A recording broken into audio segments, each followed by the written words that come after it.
I'm a All right, vampire. we got lots of people in the chat. Yearly Man says, what are we talking about? This stream is a little bit of a special stream. Normally each stream we talk about what the fuck ever kind of comes up in chat or whatever kind of topics we start running with and go from there. This stream, however, this stream and the next stream, we're doing Ask Me Anything streams. So the way it's working is today it'll be Kodation asking me questions. Also, anybody in the chat is welcome to chime in and ask questions, and I'll leave it to Kodeations to kind of pick the ones he likes, since he's kind of doing the interview of me per se. I don't know the other word to use. To pick whatever. Hokage says, can we lose the music? Oh yeah, we normally lose the music as we get going. I kind of leave it here. Sorry. I had it turned down in my headset, so I forgot it was on, to be completely honest. But anyways, so this stream and the next stream, we're doing an Ask Me Anything. So Kodation will be asking me questions. This one, and then the next stream, I will be asking Kodations questions. And then we'll see how it goes. But we're just trying some different stuff, trying some new stuff, trying to keep the podcast interesting.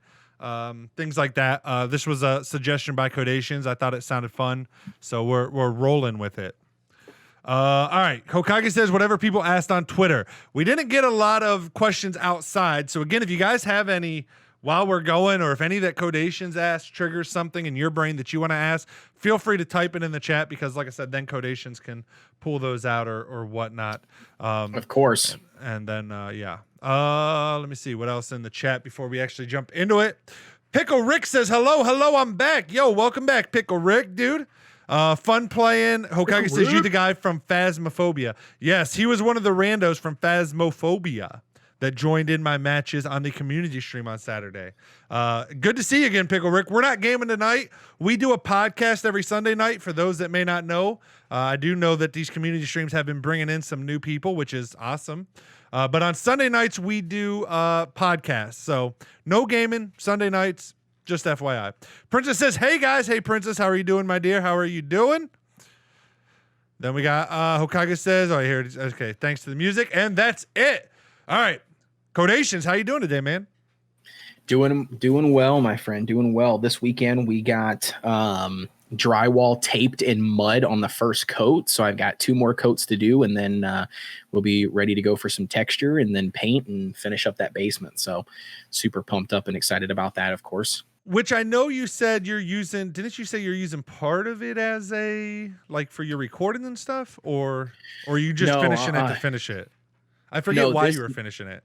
Well, this is actually finishing a room that's down there. So this room was already finished, like, I don't even know, back in the 60s. It had like old, like plaid checkered, like carpet and paneling on the wall and everything. So we basically went down, gutted it all out, and then the wife wanted to refinish it with, updated drywall, carpet, that sort of thing. To put, all of our son's toys and stuff down there, because our whole upstairs is nothing but hardwood floors. Okay. So, and he's at the age now where, well, he's been at the age, but he's at the age now where he's rolling around, on the floor, trying to learn to crawl and everything. And the hardwood floor is not ideal. So we've been using, I don't even know what it is, like a 12 by 15, area rug, pretty much, like in the area where the 2 couches are, the love seat and the couch. Mm-hmm. And that's pretty much where we've been keeping him. But, he's confined to that, to that little bit of a rug. So our plan is to get that finished as soon as possible. So then we can move all of his toys down there, bring him down there, And, and he, pretty much just, we'll all play down there in that room. It's big enough. I don't even know how big. I want to say like 30 foot. Long by, I don't know, I'm going to say 21 foot wide. It's a pretty big area.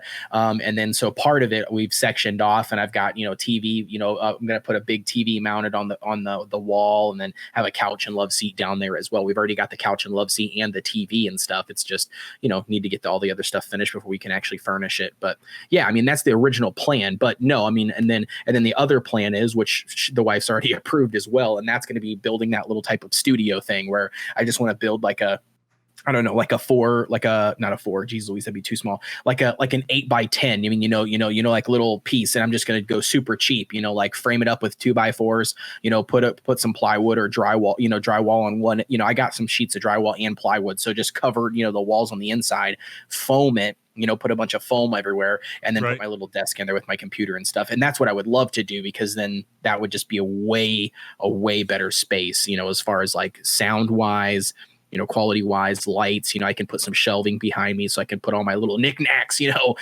follow in line with suit with every other streamer and YouTuber out there. Makes sense. That'd be nice then. Yeah, I couldn't remember. Yeah. I remembered you mentioned something about making a stream room, but I couldn't remember exactly why you were redoing your basement. So yep. I don't know what do you got going on with my hat here. Is that just because of the settings you got blowing out my looking see-through and all that jazz? I'm a ghost. Yeah, tonight. Definitely could be, because I was trying to adjust things to get you. Does that fix it? Let me see here. You got to remember too, though, I also have I also have the settings. I haven't tested anything on Zoom, so maybe the settings on Zoom also are making me, you know what I mean, like soft or whatever. Yeah, I'm not sure, to be honest. I will remember the advanced settings here. We've got optimize video quality for denoise. I don't know if we want that on or not. I don't know, to be honest, dude. I think. And then we've got HD on. I think I got it fixed a little bit. Okay. I turned down some of the settings a little bit. It looks all right to me now, I think. I mean, turn down for what? As well as it can look for. I think the only way, like I think I mentioned it to you, but I think the only way we can really at this point improve your video quality any further would be if you actually created a separate, like a hidden channel on Twitch that basically had no followers or anything, that you could stream your video in high def too, and I could pull it from there and put it onto the live stream. Because I just think Zoom, Skype, any of those are just going to compress your shit quite a bit, just because of the amount of people that they're trying to host and stuff. They're not really, most people aren't caring about having a high quality HD, when they're using webcams on their computers to have Zoom meetings. Right. Makes sense. Okage says, hey, your hat ain't see-through anymore. We fixed it a little bit. Dude, and then once we start making, millions on this podcast, of course, then we'll have to upgrade some of the equipment, invest back into the podcast. Yeah. Yeah, for sure. You said. I mean, even another option, which it wouldn't really fix this, but it could fix the YouTube video after, would be if you in OBS recorded while you were also, recorded a file and then sent. But again, I don't know. Seems like pretty complicated for something that's technically an audio first thing. Right. Yeah. Typically. Which makes sense. And definitely where we get most of the viewers from, which is the audio side of it after we actually do this. Yep. No. So, totally but again, I'm always down to improve it. I just don't know what to do further outside of, like I said, you would have to actually stream the video somewhere where we're which I could easily, I was going to say, which I could easily do that. Just stream it, like you said, like make a Twitch account that has nothing. Nothing on there. Then go live. HD, full HD, and then you pull it from there. That probably would be the best option, I feel. Probably, yeah. But just like everything, we gotta work towards that. We're busy men. Oh, geez. Yeah. Don't even get me started on how busy everything is. By the way, hey, Princess, I forgot to shout out to you. Yes. Welcome again. Always good to have you in the chat. Your painting is looking amazing, by the way, Princess. I'm always shocked by the skill increase that you just put out every single time you start a new painting. It's amazing. Seriously. She's really good. Super good. One day she'll be rich enough that she can support both of us. She'll be our sugar mama. Oh yeah, she'll be subscribed to us. She'll be done. Hopefully, she'll be making millions. Maybe share that wealth. Oh yeah, for sure she will. She will. She will. I know. I'm just kidding. Easily. Never actually expected for her to be a sugar mama if she makes it. I'm just more teasing. But nonetheless, I really think someday she's gonna be. I wasn't joking. I was being for real. I was hoping she could support me with her resin ventures. That's what I was hoping. So, I don't really know. I got to be honest, man. I'm a little nervous. I know you're like not asking no crazy questions or anything, I'm sure. But I don't think I'm I've not sure ever what you mean by been that. really like interviewed or not in I don't even know to call it, but I've never really sat down and had someone just asking me questions. It's normally me doing that to other people. So Right. so I'm a little nervous, to be honest. And I don't really know exactly how to start this. I don't know if you just want to kind of take it and start going, and again, Of you can course, pull dude. other questions from the chat. But Oh I'm yeah. I'm used to normally trying to guide or lead these things, but I think I'm just gonna hand it off to you and you kind of do your thing, I guess. Yeah, dude. Yeah, dude. So here's the thing. So right away, let's get some disclaimers out there right away. If there, so I'll just say it like this. We could play to the direction. So here's why I thought that this would be really, really cool. One, just because, I mean, in my opinion, right? Like, we talk all the time. We've talked in your live streams, we've played games together and talked live, we've talked, across the board. And what I really think would be sweet, and why I came up with this idea, is because to let the audience, right? Like the people, maybe they've never tuned into us video, right? Like the only thing they've ever listened to us on is the podcast, these episodes, so I figured it'd be cool to have just an episode for you, an episode for me, and we pretty much just dive into anything and everything. Now I'm gonna throw this out to you, and you got to let me know what you think on this.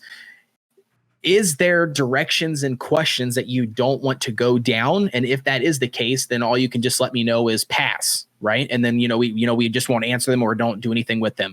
On a side note, for mine, I'll just tell you mine, heads up. I have nothing, and there's nothing that I would not want to answer on stream or the world to know about me. And I'm not worried about any questions. So I guess I just want to make that very clear. So if somebody happens to pop up, I'm going to use this as a funny example, but it could be a question. And that question would be, like, your favorite sex position. Would that be something that you would want to actually answer, or is that something we want to pass on? That's my question, because that's going to kind of direct which direction we go with our questions.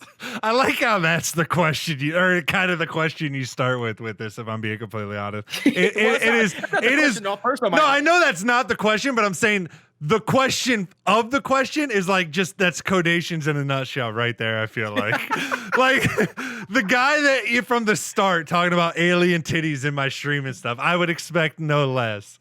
Right. No, I don't. I'm same. I'm pretty open book. I kind of made that decision when I kind of started putting my life on the internet. Right. I mean, obviously, just like everybody, you said there's nothing off the books for you. I will say it this way. There's probably nothing off the books for me that you could ask me that you would think to ask me. So like Perfect. Things like that, like getting shy or nothing like that. I mean, if things got deep into like depression talk and stuff, there might be questions I pass. I don't know. Right. But overall, it would just be like, I'd probably just give more of a generic answer and then kind of move on than even right. Really. Well, I wouldn't care or anything like that. Well, I'm super positive. So like, I'm like my questions, at least coming from me. Now the community's questions might be different, but for me, for me, yeah, my questions are going to be pretty, on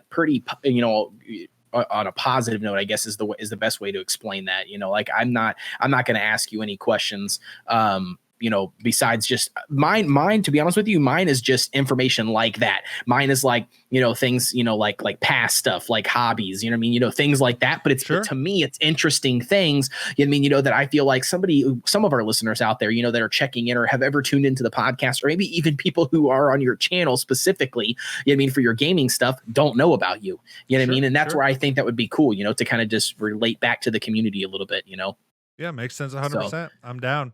Real quick before you jump into your first one though, Johnny, the gamer, says hello. Hey, Johnny, welcome to the podcast, brother. We are doing an AMA, as I'm sure you've heard Kodeations talking about today. So if you think of any questions while Kodeations is going, feel free to add any. Yep, feel free. And it goes for anybody, by the way, anybody that's listening here or YouTube. Now, D, you'll have to interrupt me and interject because I don't have YouTube pulled up, so I can only see Twitch chat currently. But but if anybody has any other questions that they want to throw in, feel free to drop them in there. We'll be sure to feature yours first before we get to the ones on my list as the next one up, just so we make sure we try to cover everybody. If you guys have anything that you want to specifically know. So, and as always, D, like we just said, if you want to pass, you pass. Sound good? There's no hard feelings, no judgment, nothing. So. All right. So the first one I have is going to be pretty straightforward, but I said we start at the beginning, right? So let's say, where are you originally from? So I think currently, if I'm not mistaken, you're in Ohio right now, right? Like that's your Correct. state? Yep. Okay. Correct. So where are you originally from? Or is that where you're originally from? And then give us a little bit of like kind of like, you don't have to go super in depth on, exact location. I don't want your damn address, but you know what I'm saying? I at least want to know like 1862 North End. No, that's not my address. Nobody go there. That's not my address. Tomorrow on the news, somebody just got shot and killed at that location. They're gonna be coming knocking on your door. Yes, I do currently reside in Ohio. I have always resided in Ohio. Okay. I grew up and was born in a city called Ashtabula, which is like the heroin capital of the United States. Oh, yeah. So were you a heroin baby? Were you a heroin baby? I was not at all. It's so your exception. Got it. Right. My parents were very religious and not into drugs. So as soon as they were able, they got us out of there, and we moved about an hour south of Ashtabula, where we currently live, which is around I'll say in between Cleveland and Youngstown, Ohio, in a smaller city. Cleveland and Youngstown. Gotcha. Very interesting. Okay. Yep. Cool. Very cool. So but I've always been in Ohio, have always grown up in Ohio, and it's a cool. shitty So then it's not that bad. It's not that bad. Okay. So that leads me to the next question. And this is, I'm pretty much just flying by the seat of my pants here. I do have a handful of questions. I think I've got about 15 questions or so. So we'll cover them up as we go, and then I'll just ask as I think on top of my head. But so the next one's going to be, all right. So you've always been in Ohio, but if anybody that has followed your stream, or at least this podcast, knows you love to travel. So that leads me to the next thing. Where is your favorite place that you have already traveled? Not that you want to travel, but where you have already traveled. Where would be, if you were able to pack your shit up right now, you know what I mean, and go there immediately, where would that location be? Probably Key West, Florida. All the way down. Key West, Florida. All the way down. Yeah. I am a beach bum for sure. In another life, I would be in the movies where you see the guy in the cargo like the shorts, the button-up shirt that's buttoned like halfway down to here. The short sleeves, laying around on the beach, like working on a boat or something, trying to like just make ends meet, like just kind of living that vagabond life. In another lifetime, that would 100% be me. Just this dark-skinned, sandal-wearing, dope-smoking guy hanging out by the beach all the time. Just literally looking for whatever amount of money you can to just make your ends meet for the next week, and then you just rinse and repeat, just enjoying life to the fullest. 100%. Gotcha. Okay, very cool. Alex in the chat says, outside of the USA, where would you go? Okay, very good all right, question. it is a good question. I don't know. Let me start off by saying this, Alex. I've yet to have the opportunity to travel outside of the United States, besides just our neighboring countries, Canada and Mexico. I have gone across the border, and not very far into either. Just basically Canada across the border to see the other side of Niagara Falls. And Mexico just across the border, basically just with some friends one time to see what the heck it was like to cross the border. We didn't stay. I've done a lot of traveling, as Kodeations preface that his question with, but most of it has been in the United States thus far, because I didn't really fall in love or realize that I love traveling until later in life. I do have a couple places that I'm excited to go outside the United States, and the wife and I actually got ours and the kids' passports this year. We actually filed for them right before like COVID and everything hit, like in December or January of this, and then COVID hit, but we did finally get them. There are a couple places. I don't really know where I would want to go first, but the two main, I'll give you the three main places we want to go. Tokyo, Japan. That's always been a dream of mine for as long as I can remember. I've always enjoyed the Japanese culture. Ever since you've seen Fast and the Furious. No, actually, no. More anime. I used to watch a ton of anime, as we've talked about. I know you watched a couple, but I used to be pretty big into anime. So that was always on the list as a place I thought would be. And I just always love cities. That's the main thing I travel to is cities. And then outside of that, Buenos Aires, Argentina. I love Spanish culture as well. My wife does as well. She's way more into Spanish culture than me. I've always thought that would be a cool capital to check out. Me and the wife both are learning Spanish and speak a little bit of Spanish. Just always been interested in that culture. And then thirdly, India, actually.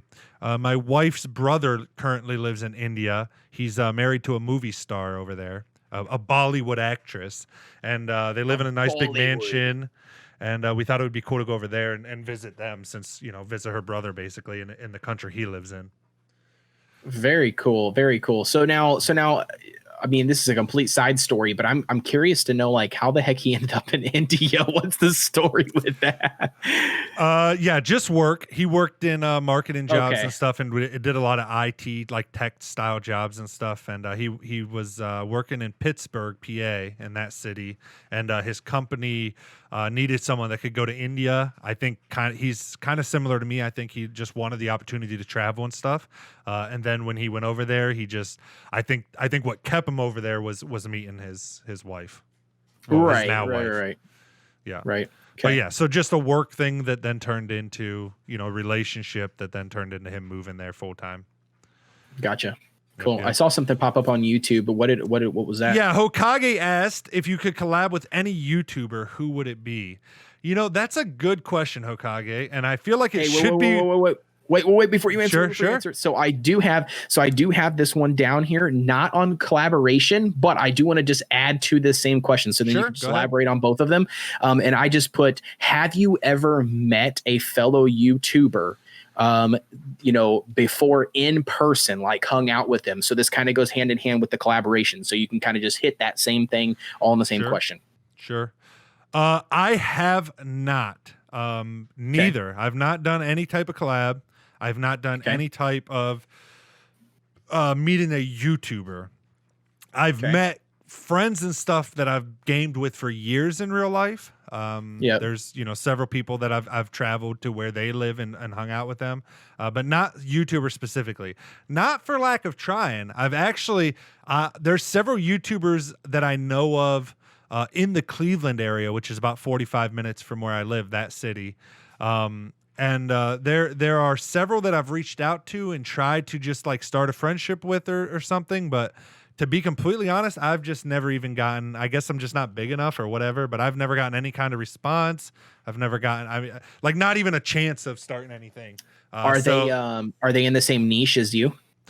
I mean, I know your channel's not really niche, but I mean, but like, yeah, I was gonna say when my channel, back before COVID and everything really hit, and I really started focusing on like tech reviews and gaming.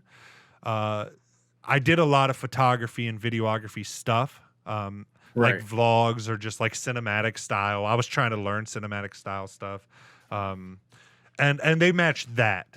So at the time when I was reaching out, yes, they were in the same field. Now, obviously not.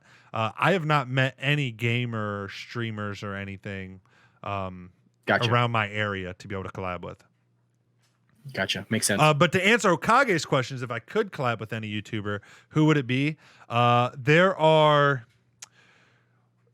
tell you, there are three that come to mind. One's going to be, probably the same one everybody on YouTube would love to hang out with for a day.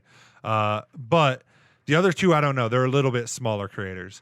My first one, the absolute, like, if I had to pick out of just one person, and that was my only, would be Maddie Hopoya. I don't know if anybody in here knows who he is.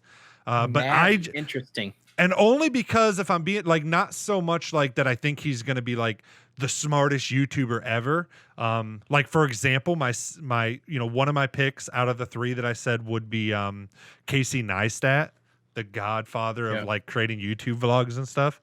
Right.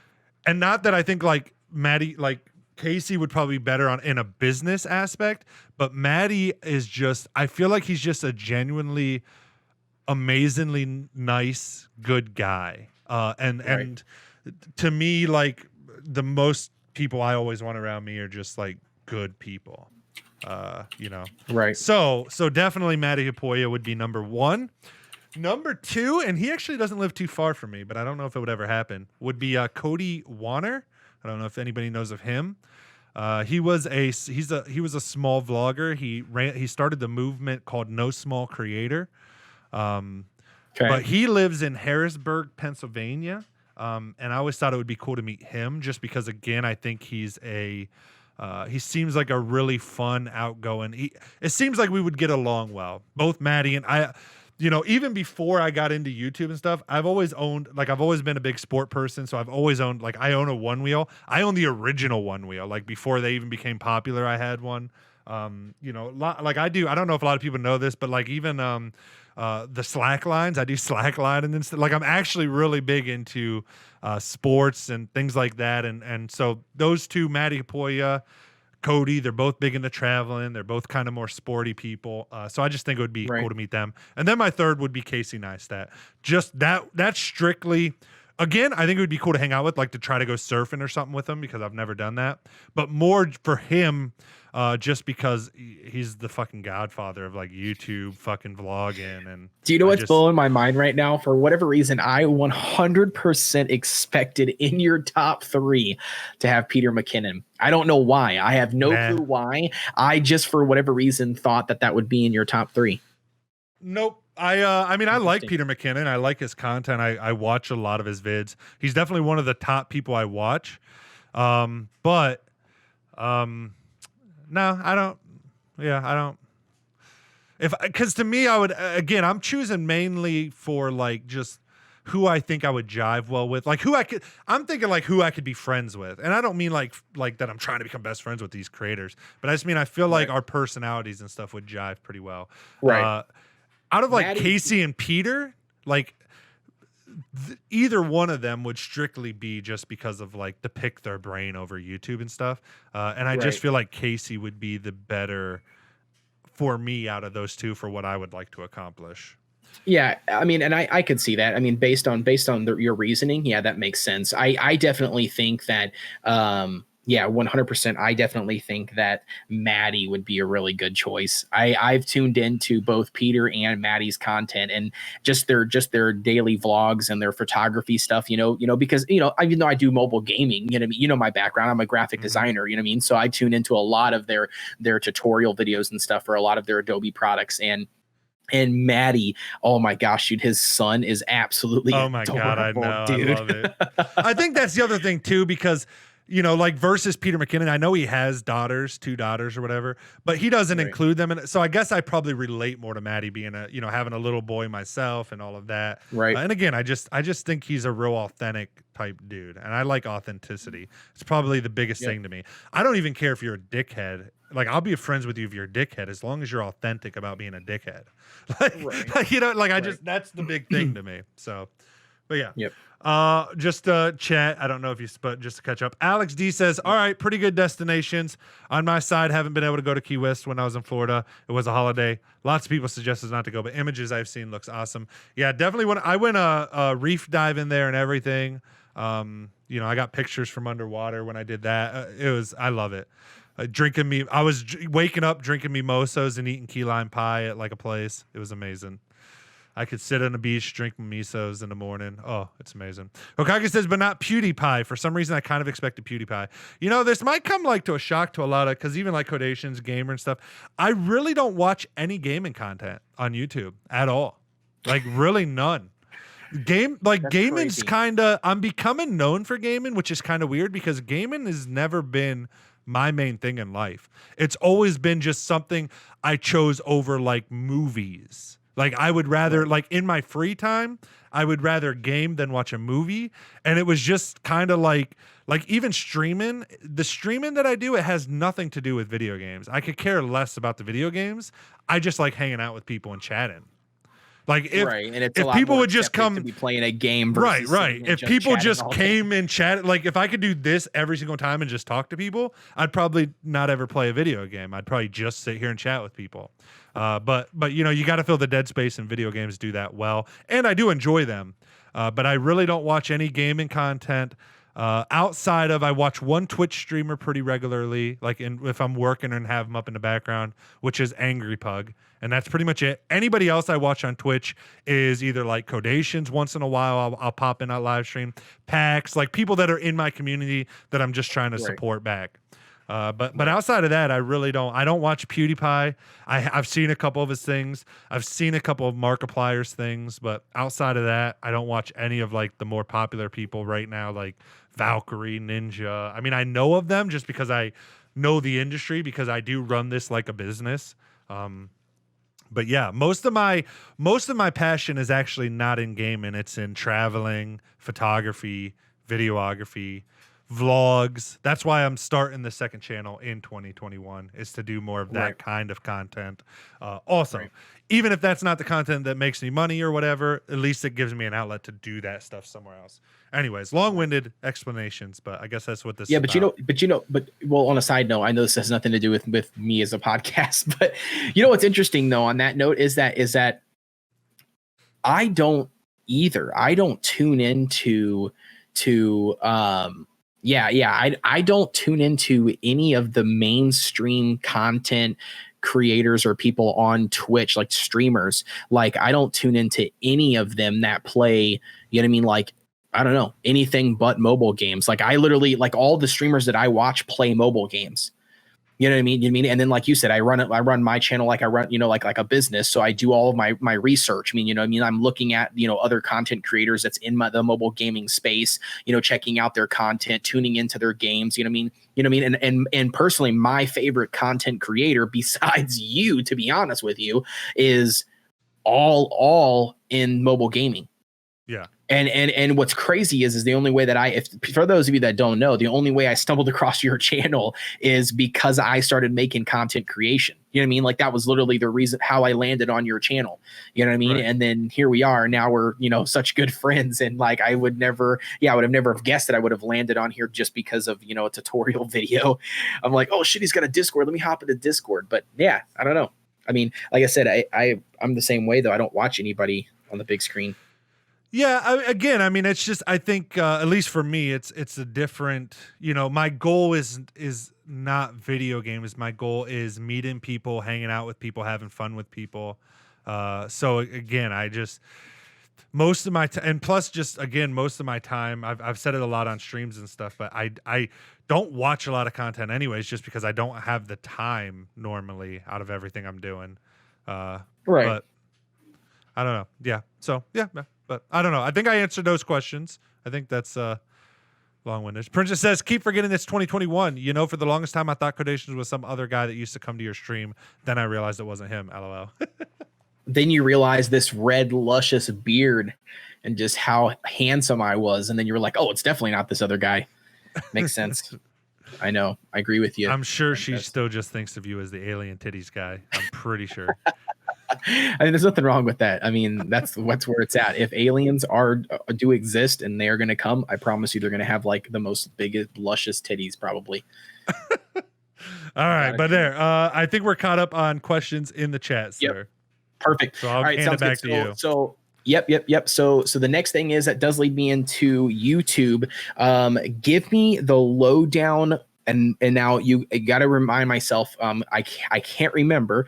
So you got to remind me. But I'm pretty sure this is not your first channel, or maybe it is your first channel and you revamped it. But take me back to your very, very first YouTube. Why you jumped on YouTube, and then bring me up to speed until now, to where your channel is now. I mean, because I know you've had a lot longer experience on YouTube, right? I mean. Yes. No? Yeah. I posted my first video on YouTube when YouTube was created. But it was just in an entirely different niche. At the time when I first got on YouTube, I had made a couple and it was actually tutorial videos. I was in internet marketing when internet marketing first started. I grew up on the computers, on the internet, and I always have loved making money. I just do. It's kind of a hobby of mine. I don't even care. Like I live pretty modestly, and I'm not, saying it, but I just trying to set it up properly because I don't want people to think I'm Right. money hungry. But like me and my wife, we live in, I don't know, but we live in a $50,000 home that we almost have paid off. Like we like don't have debt. We have older cars. We have most of our money's in like investments and stuff. Because for me, I just like trying to make more money. Like it's a game for me almost. I enjoy like stock markets, investing in cryptocurrencies. I was pretty early in that space. I just like seeing how much I can accumulate, I guess. So I live pretty frugally. I classify that I follow essentialism pretty well. And I don't know exactly why I was explaining all this. So let me think now for a second. But basically what I was saying, getting into YouTube. yeah. Okay. So I was in internet marketing and stuff, and I enjoyed doing it. But I've always kind of enjoyed teaching other people. So I actually started creating some tutorials way back in the day on a website called, I think it was called Vidler. I think Vimeo and Vidler like came out around the same time. And this was pre-YouTube. And I started making a couple videos on there because I actually had a paid internet forum where people they paid me monthly, $50 a month to be a part of this forum, for me to help them with affiliate marketing. I was a pretty big name in affiliate marketing back in the day. With a lot of other bigger names like Shoe Money, John Chow. I don't know if anybody knows. Probably not. You're all probably too young. But this was when, if you remember the free ringtones you used to be able to get back, like when you used to have flip phones, like before smartphones. And those advertisements, it was called Jamster. They were like everywhere, like Jamster ringtones.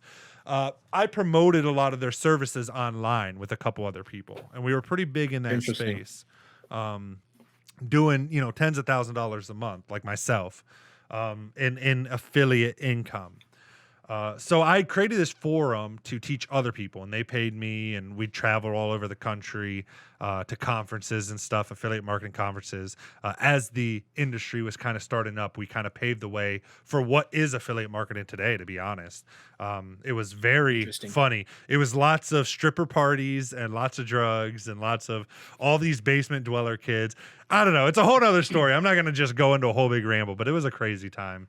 I remember being in Miami, cocaine capital of the United States back when I was like 18, 19. Strip clubs, it's crazy. But anyways, hanging out with multi-millionaires. Oh my God, it was crazy. But anyways, what was your question?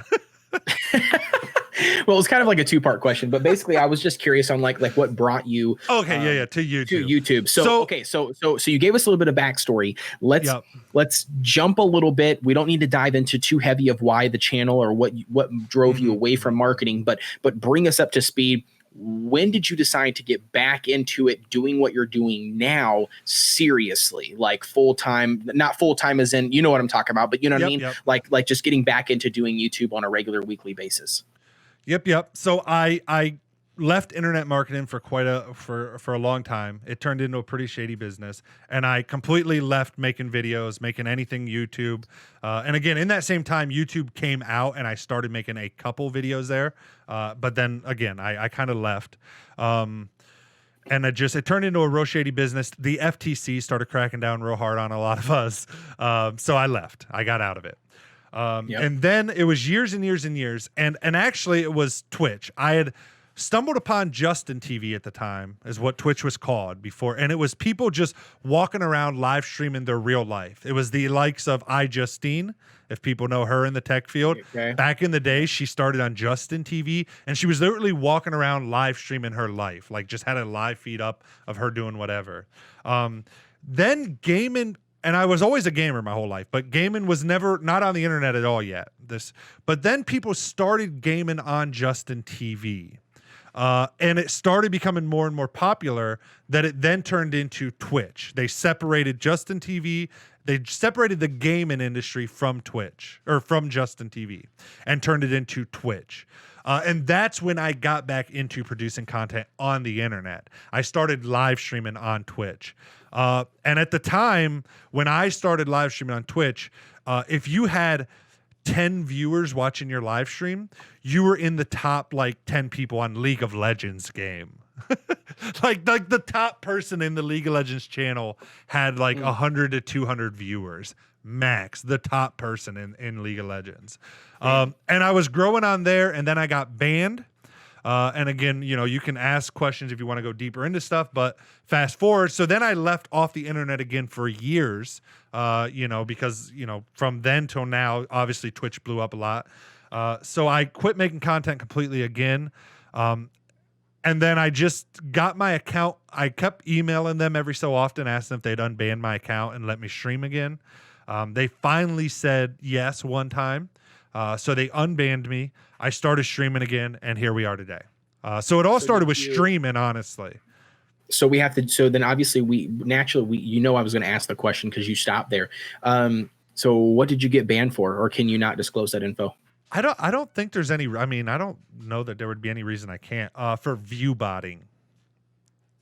For view botting, that was that popular, really big thing where it looks like you got more people inside your to rank higher under a specific game. Yep. Gotcha. So and for anybody that doesn't know, basically for cheating, for manipulating kind of Twitch's, whose content they're showing to get on front pages. Do people still view bot today, you think? 100%. I would say it's probably a lot harder to do nowadays, but I would say people are probably still doing it for sure. Gotcha. Interesting. I've just learned that it's not ever worth it. It's not worth sacrificing your brand. If you're thinking long term, it's just not worth it. Right. I've heard people doing something similar than that, like on YouTube, but instead of whatever you want to call it, botting in Twitch, live streams, they do it on videos or channels, where, they pay so much or whatever. And then, if you were able to see the back end analytics, you would see their chart randomly just, spike straight up, Yeah. And then it would spike back down, like within 24 hours. Yeah. People have been doing it on all social media sites first. You can get, fake Twitter followers, Instagram followers. You can get fake views on YouTube, fake subscribers on YouTube. You can get all of that stuff. Interesting. So yeah. But my YouTube career has always went with the gaming. So when I was streaming before I got banned, I was uploading gaming content on YouTube. And then which is the same channel now. There's videos on there from back then. But then you'll notice a large gap from me making videos, which was during that ban phase. When I got banned off Twitch, I quit making videos on YouTube as well. Right, which makes sense. Okay, and then you just came back to the space once you got your account basically unbanned. Yep. Very interesting. So now, what prevented you from just starting up another Twitch channel and just? When you're banned on Twitch, you get you're banned from, like, if they see you streaming on another account, they'll ban that account. You're not allowed to start. If you get banned on Twitch, you're not allowed to start another. You can, and you might get away with it for weeks or even. And again, now, so it's probably easier to get away with starting another because it's so large. There's so many streamers. But back then, you're talking maybe there was 100 streamers on Twitch total. Like the biggest game was League of Legends, and there was maybe 20 people streaming League of Legends when I streamed back then. Right. No, I totally get it. Yep. No, I totally get it. And so if you created another account, they would find you instantly and you'd just be banned again. Right. And then now it'd be like almost, in my opinion, I feel like it'd be near impossible unless if you had something tied to your other account, Like, because especially if you went by a name, they'd physically have to be watching your video, and comparing your video, like your face and stuff, from another person, Because how else would they know? They'd have no clue. Yeah, that's what I said. Today, you could probably create another account as long as you weren't like a big creator that they would that the Twitch employees are going to recognize, which 99% of streamers aren't. Right, which makes sense. Cool. All right, so that leads me into the next question here that I do have on the list, which kind of goes a little bit before your YouTube thing. I'm curious on. So we've met your wife in chat. Quite a few people have. They see her here and there. If you don't know, that's OMG. It's Becca, right? Just to make sure I'm correct on that. And so with that being the case, what is the story there? I know you got kids, so I want to group it all together in one big question. The question is how did you guys meet? And then, obviously you had 2 kids now, 3 kids now, 2 kids now? 2 kids. 2 kids, right. So give me some information there. I had just gotten out of a weird relationship with a girl. And I was pretty much I was reading a book on relationships on I think it's called How to Find Your Soulmate or something. And Because you love to read. I do, yep, I love to read. And I posted a picture of like the current, I used to post on Snapchat, like I used to use Snapchat quite frequently.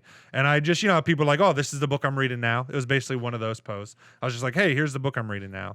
And actually another friend of mine, his wife sent me a Snapchat back, replied to it, and said she had a friend and wanted to know if I wanted to meet her. And sent me a picture of her, of her and her friend. They were currently together at a bar drinking or something. And I saw my wife when she sent it back, and I said, hell yes.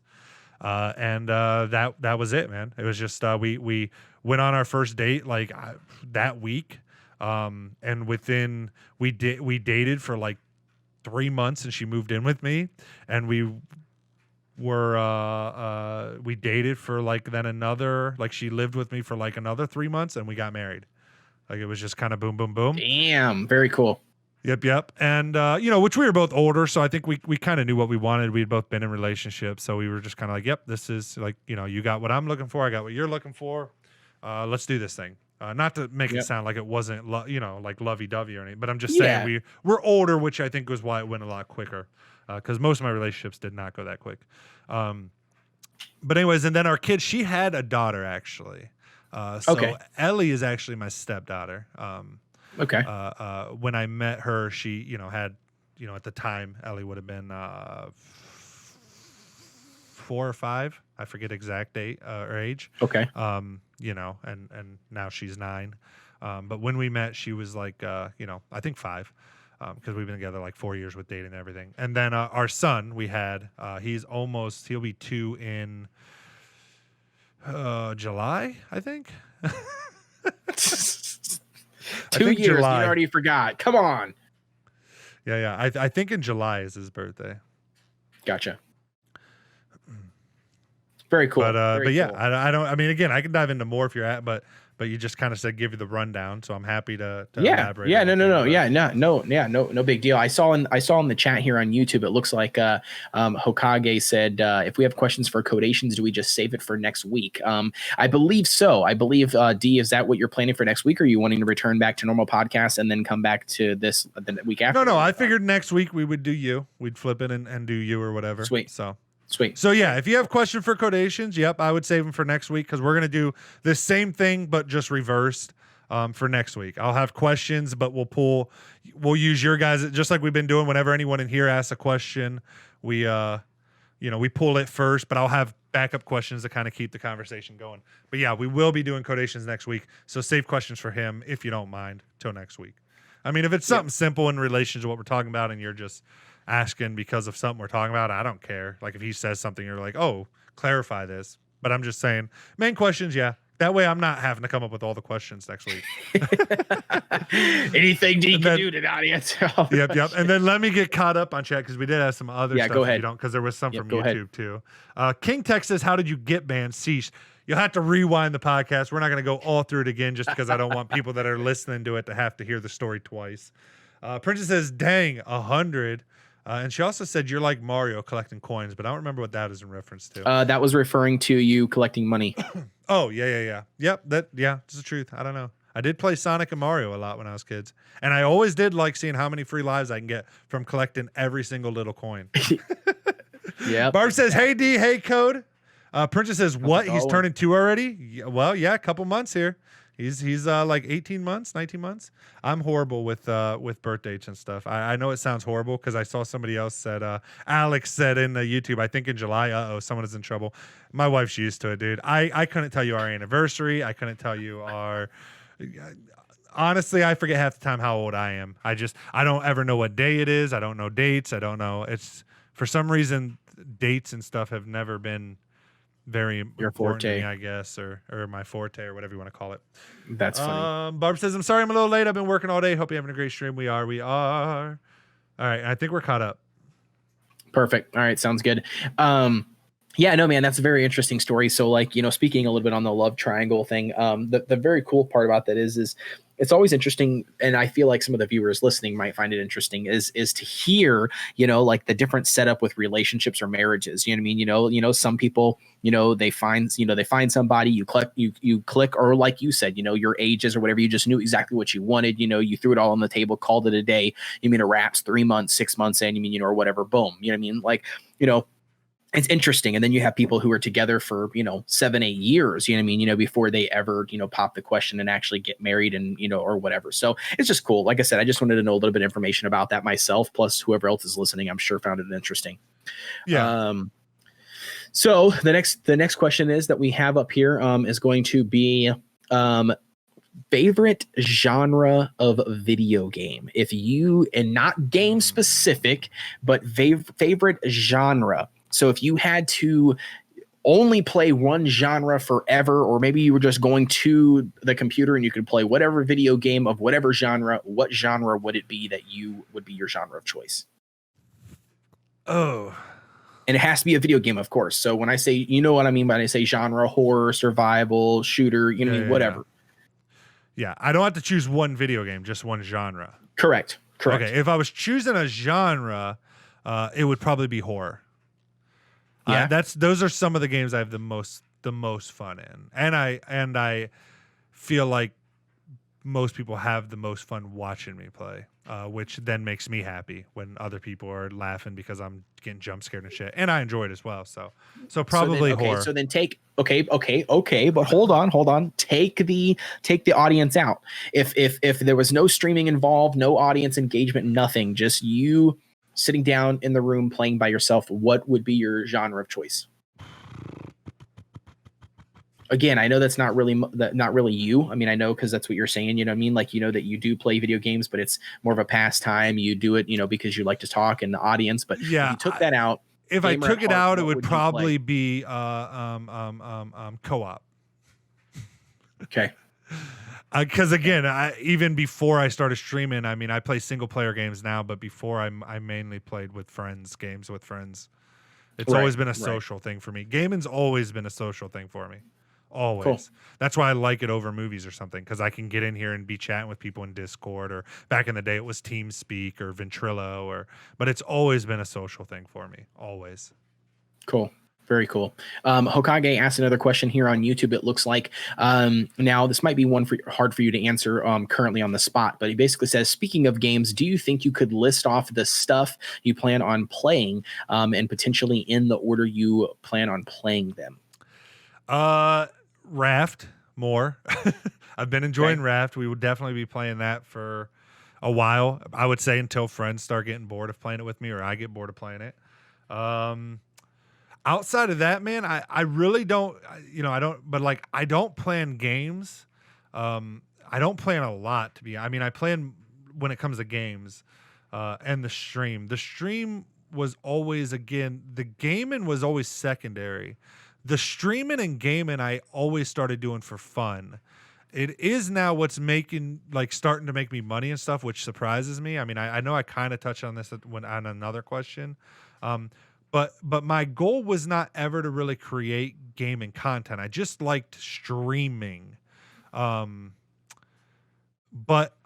people like it. I like making content people like.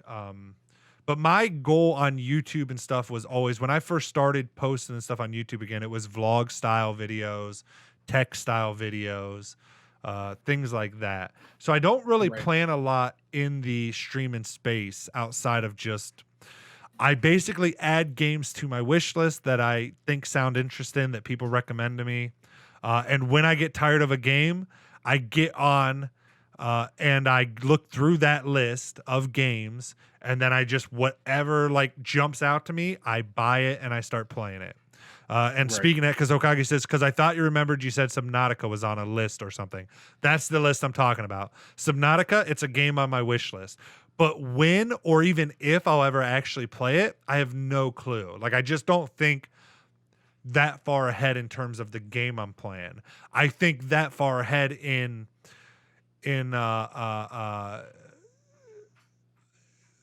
not specific content, but just larger business goals or things like that.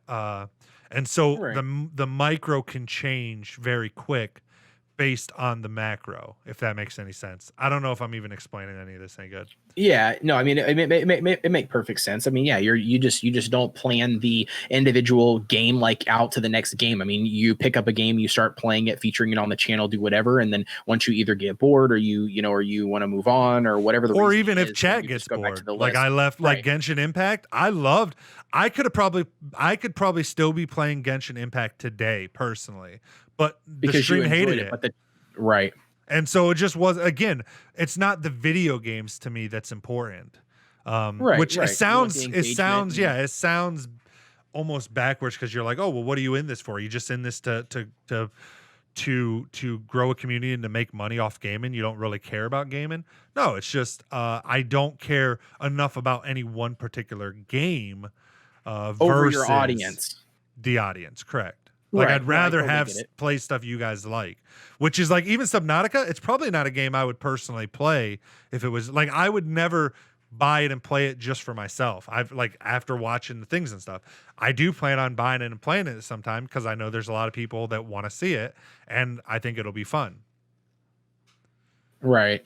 Right. Yeah, it's interesting. I mean, I'm not going to dive too deep into it because that's not about the podcast tonight, but I mean, yeah, I mean that's an Let me say it interesting one other philosophy and way. theory. Let me say it one other way, just to kind of I get more enjoyment out of bringing enjoyment to others. It's more fun for me to play a game that I necessarily don't like, but it's causing other people to have a lot of fun versus playing a game that I love, but there's no one there having fun with me. I think it goes back to that social aspect. Right, which I totally get you, but again, like I said, I'm not want to dive too deep into it Yeah, because that's fine. my philosophy is a little bit different with that. I kind of sit on the realm of playing a game that you really enjoy, you know what I mean, you yourself personally, and then the audience who, you know what I mean, who enjoy watching you and you play games, you know what I mean, shouldn't matter on what the content technically is, right? Like that's kind of the way I feel. Like maybe that, the community would then build themselves around watching whatever you play, I mean, whether they actually play that game or not. But I mean, again, we're not going to dive too deep into that, but you get what I'm saying. Sure. All right, so that's going to be what that question is. You kind of answered the other one on that specific note, so I'm just going to continue scrolling down here and pick a really good one. Outside of traveling, making videos, and then playing video games or live streaming, so to speak, because I know you do that hand in hand. You don't really play games much off stream, I don't think. But do you have any hobbies? And what I mean by that is hobbies that you're not you're not doing to make money or I mean like as a job, I mean something that you do enjoy. Now you did mention a little bit of like photography. Is that something that you do on your, I mean, do you have time for that? I mean, I know you mentioned before in some of your live streams, yoga. I know, I guess we want to know what your hobbies are. What do you dive deep into outside that isn't on camera?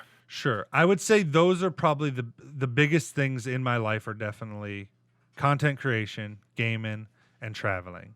With COVID, traveling's taken a backseat burner. With my photography, the photography I'm interested in is travel photography. So that's taken a back burner this year. The video side that I like of photography and video typically revolves around my content, which I still do that. So those are definitely my biggest three. Outside of that, I do a lot of things. I'm a daily meditator. I've been meditating daily for going on 3 years. And before that, I've meditated. Just it wasn't a daily practice; it was a here and there. But I've been practicing daily meditation for 3 years. I also like yoga, but I wouldn't say it's yoga. I like working out. I do lots of different. I mean, I lift weights at the gym every day. I do weights and cardio every day at the gym, Monday to Friday for the gym. But then on weekends, like we'll throw in either, me and my wife will go for a walk. We'll throw in yoga, whatever. I switch them out basically. If I get tired of one thing, I switch something out. So, but yeah, yoga, I've been doing yoga for years. I love it. I don't do it as much anymore since I am into weightlifting and cardio mainly, but I still do it occasionally. I I take Spanish classes every day for almost a year now. I've been doing that. I'm really big into reading. I read every single day, books. And everything that I say I do every single day, obviously there's days I might miss or something, just to, 100% transparency. But Right. 99% of the days out of a year I do these things. And I'm pretty big into journaling. I do, but it changes. Not journaling like just writing out like Dear Diary, not doing a diary. But I buy journals that have prompts. And I also do gratitude journals a lot. And I would say that, and then outside of that, just my family, man. Me and the wife, especially when it's spring, summer here, basically the weather's nice. We do a lot of hiking and stuff, a lot of hiking with the kids, a lot of photography then, when we're out hiking and stuff. Winter months, a lot of it comes indoors and stuff. I have a pretty large family, so we do family dinners every Sunday. They're a big part of, I have a lot of sisters, a lot of nieces and nephews. And we're into, I do a lot of one wheeling. I do a lot of, slack lining in the summer. We do a lot of activities in the summer and stuff. So very cool. But yeah. Very cool. Yeah, I know that's very interesting. Yeah, I mean, I already knew a handful of that stuff, but I just want, like I said, some of these questions on here, I just wanted to ask, for the sake of the community, you know what I mean? And anybody that's listening out there that may not know, some of the stuff that you actually get into on your day-to-day basis or your weekly basis. So, all right. So this is kind of a fun one. So everybody's going to be a little bit different, I feel like, for the most part, to this question, but this is one you've probably been asked, I'm assuming, a bazillion times. If you happen to win the lottery tomorrow, what would you do in terms of I want to say the brunt of your money? I don't want to say, here's what I don't want. Are you talking about any kind of are you giving me an amount at all? Like, what do you mean by like Mega Millions? Okay, at least. I'm going to say, are you talking a million or like? No. We'll say one, I don't know. We'll say 500 million or a billion. Okay. We'll say like a crap ton of money, like more money than you could ever. Right. Okay? Enough to do whatever you want, basically. Correct. And my question is, I don't want to, I just invest it all. Right. Or I would do nothing with it. I want to know, and the audience wants to know, what would be your crazy elaborate, because you know how that question is. It's always an elaborate, crazy question for people. So fill me in. I hate to sound whatever, but it's pretty, it's going to be pretty basic. I would buy a really nice house. Obviously, we would sell the one we're in now. I wouldn't rent it out. I would just get rid of it. If I have that much money, there's no sense, like you said, invest in per se. So I would completely get rid of the house we're in, buy a nice house, large house that has plenty of room. I would also buy a studio space for making videos, creating content. And I would probably have a studio set up there, but also some kind of a huge home studio so that I can, and the equipment in both, cameras, computers, gear, to do it either way. If I want to, because most of the time I like working from home. I like being around my family. I like being able to get up from my desk chair and take a 15-minute break, play with my son, talk to my wife, all that. But there are times that I do just wish I could, be in an own space when I'm thinking real hard about something. So I'd like to have the opportunity, the ability to do either or whenever I choose. So I would want a studio at home, completely decked out, and a studio somewhere else. And when I say like a really nice house, in the area I live now, I wouldn't move. So it would probably be, like $250,000 to $500,000 home. I mean, you can get a lot in Ohio for, maybe I could spend $1 million on a house. I don't know. It would be a nice house. But it wouldn't be like, I wouldn't go out and buy $100 million home. I have no use for it. I wouldn't want to clean it. I wouldn't want the headache of hiring maids and shit to clean it and all that shit. So it'd be a pretty modest house, but a large house. Like I'd definitely splurge some money. Then outside of that, it would be brand new cars for me and the wife. Probably Teslas, if I'm being completely honest. I love Teslas. Probably an SUV and then probably a Roadster. There's $1 million right there. Yep. So those, and then outside of that, all the other money would be invested so that we didn't have to work again the rest of our lives, and then we would spend whatever we're making. I would still probably do. I don't know if I'd do the exact content I do now. I'm sure it might change a little. I'd be naive to say it would stay exactly the same. I would 100% still live stream on Twitch, even if it's to 5 viewers. I don't know. My content on YouTube would probably go completely from gaming to vlog style content, travel vlogs specifically. So I would basically do travel vlogs. You can afford it. Right. I would basically do travel vlogs and then my gaming would be only on like Twitch. And that would probably, but I would still probably do those two things. And then the rest of the money would be spent on the traveling part. Yep. Like and when I say that, the goal is what mine and my wife's dream is we have a house here in Ohio paid off. We're here in the summer around family. And then after the holidays, January 2nd, we go to a new place wherever in the world and we live there for 3-4 months, come back in the spring, but go to a different place each year, and live more long-term in an area. Yep. And that would be it. Sense. And that literally, that would be, I don't need anything more than that, which I'm sure that would all take some money, but I don't even need that much. I mean, I'd be fine with, having $1 million making me money that we would just, have $100,000 home and used cars that are paid off and then the rest for traveling. Right. Couple chat things. Spider says hello. Hey Spider, sorry it took me a minute, man. Hello, welcome. Yearly Man says hi. He says, I don't have a Twitter. I don't support communists. You can jump in our Discord server, !Discord. Carter News says, hey, do you remember Nintendo DS? I was just playing some racing Sonic games on my old one that I got in 2015. Remember those? I do remember those.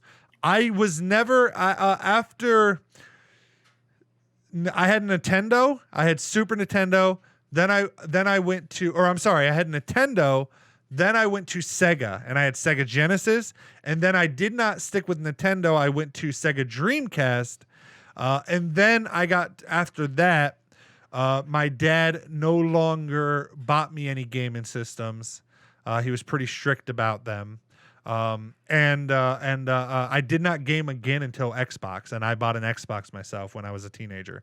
I did play some PC games though. I should say that. What happened was I went from Sega Dreamcast to PC gaming until Xbox, the first Xbox, and then I went back. I never had any handheld consoles. Carter also says put 50% in stocks, the other 30% goes to my bank account so I can earn interest, and 20% just get better stuff. Yeah, basically. Hokage says, I would want a house built into a mountain with a Fallout-style vault tech door. That would be cool. Yearly Man says, what kind of work do you do? Actually, I just lost my job due to COVID.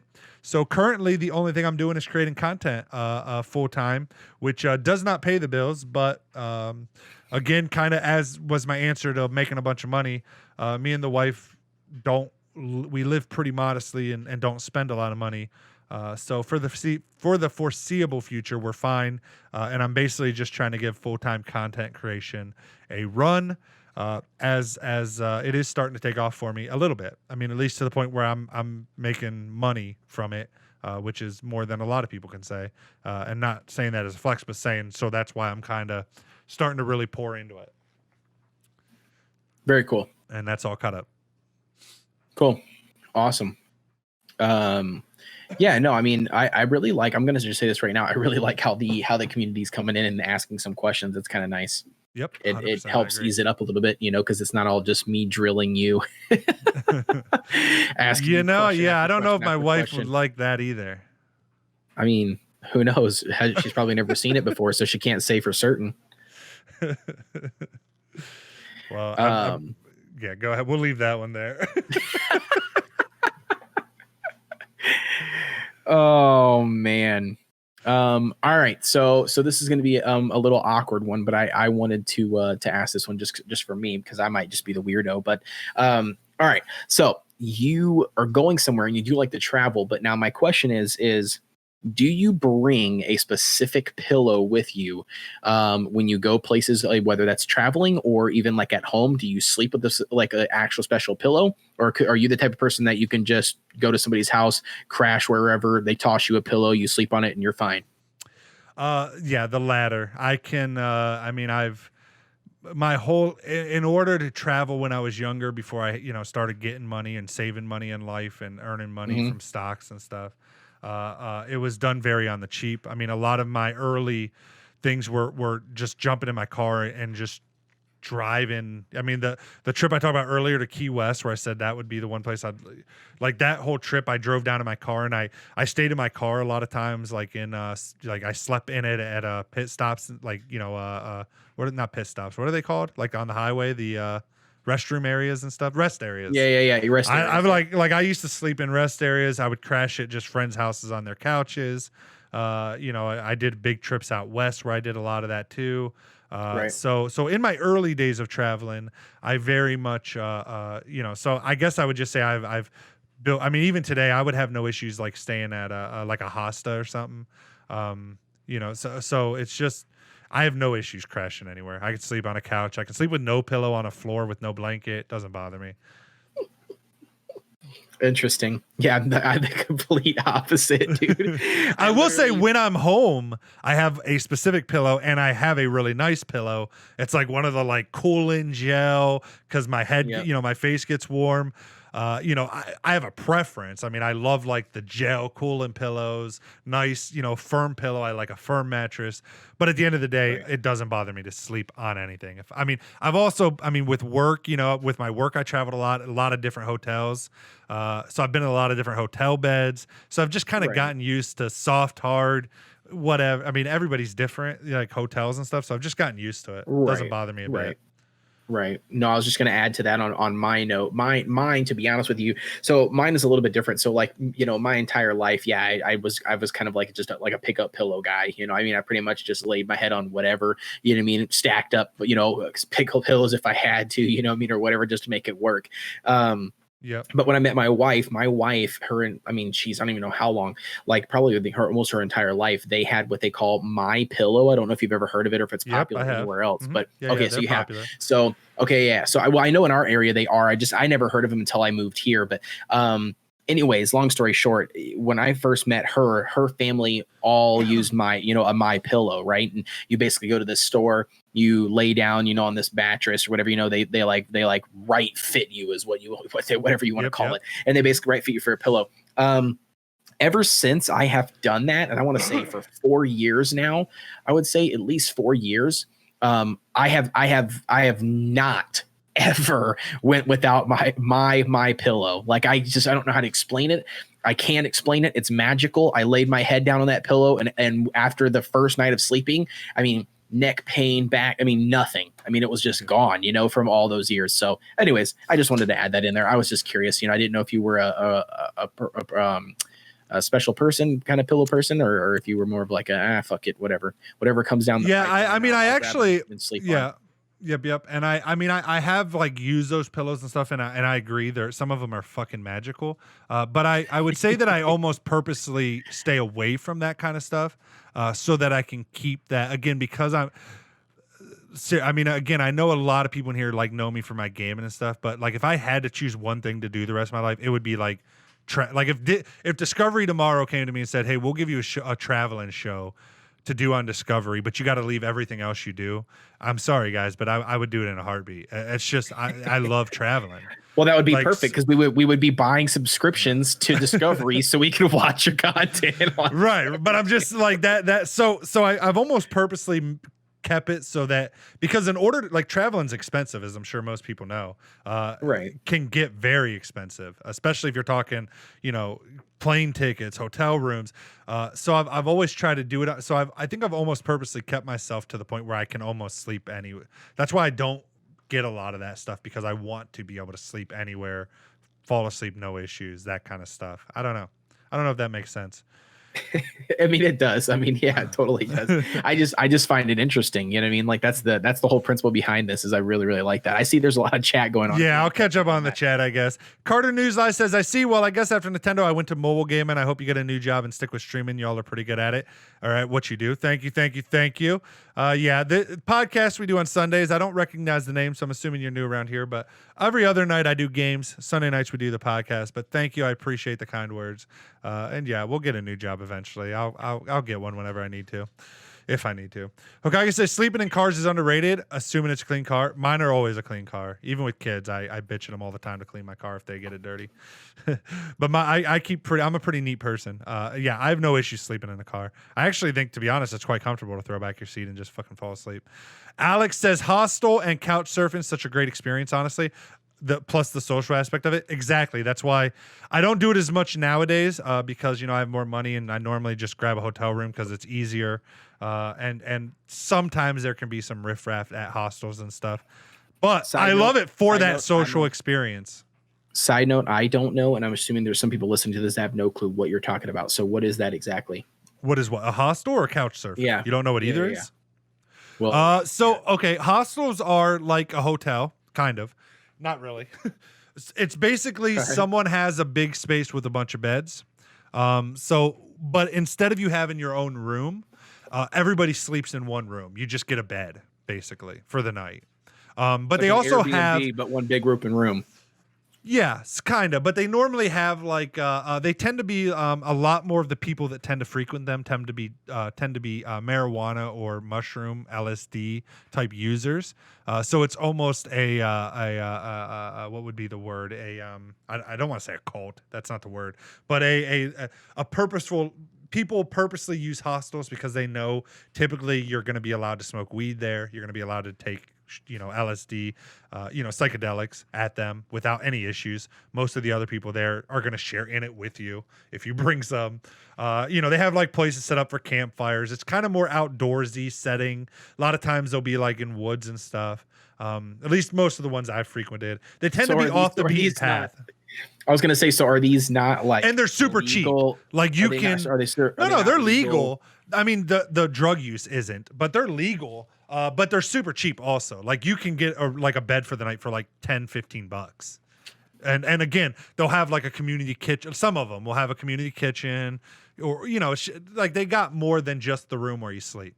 They have something like normally like campfire places set up or something. Kind of think hippies. Like a lot of hippies would stay at them. I would say not just hippies, but again, I'm just trying to get for people that don't know about them. Couch surfing's a little different.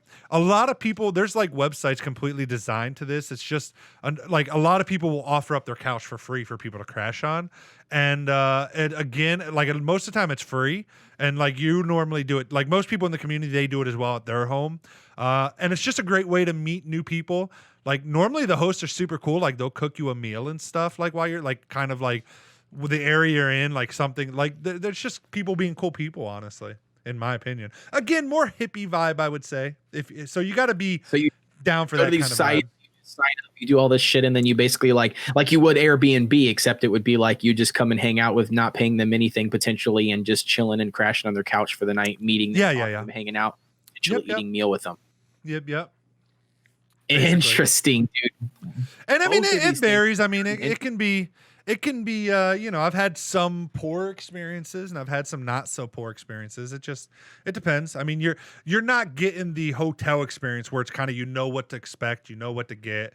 I mean, it is different, but I don't know. It's not bad. Alex says the best way to travel, in my opinion. Carter says, if I'm at a hotel, I like the pillows. Anywhere else, I need my pillow. And then he says that he loves those pillows, talking about the My Pillows. He says, my pillows are the bomb. And then he says, all right, I have to go. Bye, guys. Thanks for letting me talk. See y'all later. All right, Carter.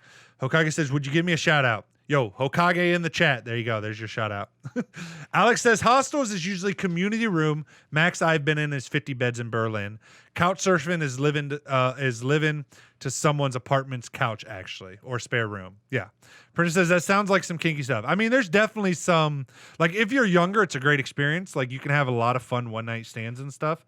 It's definitely an experience I would recommend if you're into drug use, because most of them are going to have some pretty big drug use. And again, I'm talking the United States because Alex just said it. He said it's very popular everywhere except US. Yeah, it is way more popular over in Europe and some of those areas. Like if you go backpacking in Europe, it's a big popular thing to go to crowd surf over there.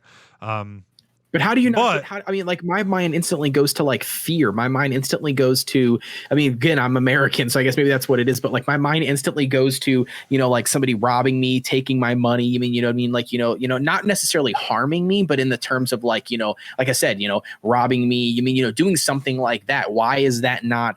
I don't know. Like, why is that not a thing? Like, is it because these type of like.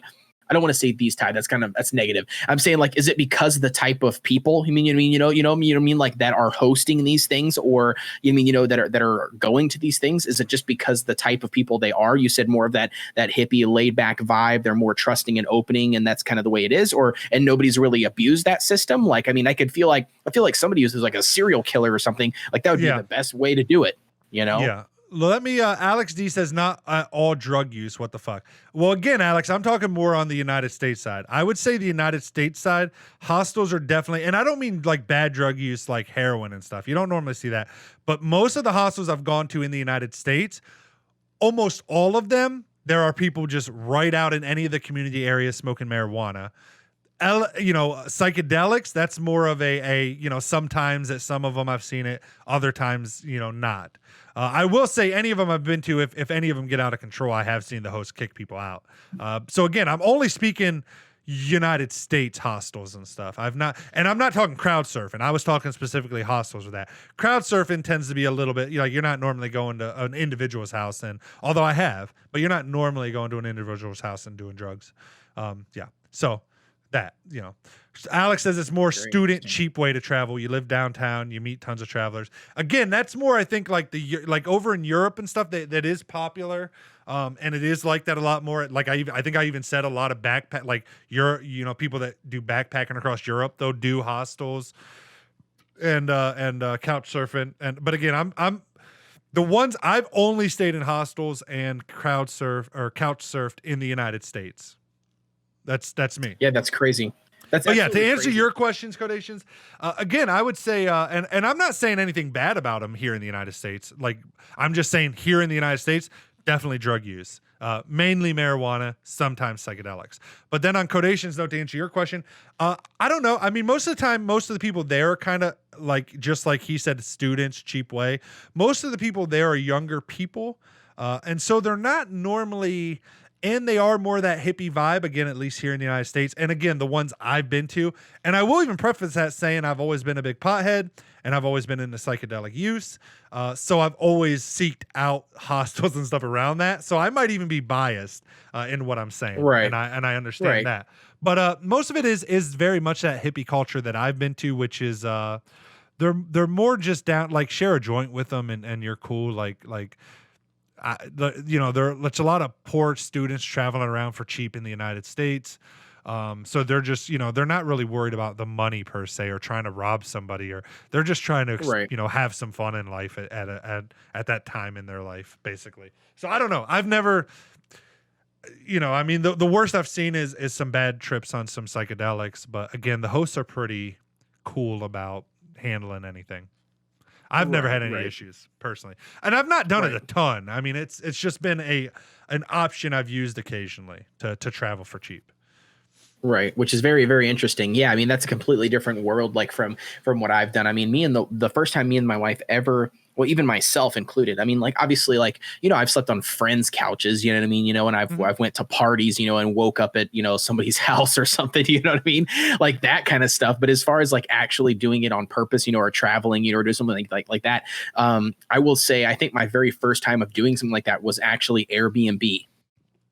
So for those of you that are listening to the podcast that might not be really too familiar on Airbnb, which I know is pretty popular now, but I mean, it's kind of the exact same principle, I feel like, but more of like somebody renting out a room from that in their house or whatever. Literally pretty much. Yeah, literally the guys that started that, they were basically already doing couch surfing, and then they started this. And that's what I say. That's why I said I haven't done a lot of hostels and stuff, because the moment Airbnb came out, I was probably one of the first users on it. I mean, I remember being able to rent a whole house for I used to rent rooms off there for $10-15 a night. You can't even hardly do that now on Airbnb. The prices have gone up to match a lot of hotels basically. But I remember used to get really nice houses for like $40-50 a night. Ones that now cost $250 or something a night. Also real quick, just Alex says, I feel you got to choose right, ha. Being in tons of hostels in the U.S. too, and none were nearly drug houses. He. Well, like I said, I mean, again, he says, and just filter by rating. Yeah, you can filter by rating on all these sites, just like Amazon has reviews or Airbnb has reviews. Hostels have reviews, and so do the couch surfing websites. But again, and that's why I said I might be biased because I don't really smoke as much anymore, but I was a big stoner and a big psychedelic user, so I would find locations that people in the reviews and stuff were saying that stuff was fine. But again, my point wasn't that they were big drug places, because outside of those two, you didn't see a lot of other drugs. Hokage's comment. I just thought you misspelled hotel. Yeah, no. Hostel. It's a different thing. But yeah, just stay interested. So you might be right completely. And again, I've only maybe stayed in 3 to 5 hostels and couch surfed, I don't know, 5 couches. Like I haven't done it a ton. Like I wasn't trying to give the exception that I'm an expert at it. Right. No. I totally get it. No, I totally get it. It's just interesting. Like I said, I mean, I think it was me and my wife going to Florida, Panama, Florida for the first time. And yeah, I mean, that was the first time we've ever used an Airbnb. I mean, and I'm not going to lie, I was absolutely scared shitless. Like the Airbnb was super, super nice. It was a beach house. You know what I mean? Like it wasn't like, it was just the room. You know what I mean? So there was an older lady, an older guy, they both ran a bar, a local bar. Mm-hmm. You know what I mean? They had like 3 it was a weird house, right? It was like a house, and it was basically, 4 rooms. So there was like 4 rooms, straight down, like one big hallway down the center of the house, right? Living room, kitchen on either side, and then one big hallway. And they rented out the other 3 rooms. So, it was her and her husband, and then the kitchenette was free open game. They made breakfast, they made dinner and lunch all at the house, and then the other time they were at the bar. Okay. They had free beer. Everything was complimentary. You could literally do everything. It literally cost me and my wife per night to stay there was like $42. Yeah. It was like dirt cheap on the ocean. It was beautiful. But don't get me wrong, and I was scared shitless. I mean, I had my 9mm pistol with me. I locked the door. I put shit in front of the door. I mean, I was literally like just panicked because I never have stayed with somebody random. Do you know what I mean? And maybe because I don't know.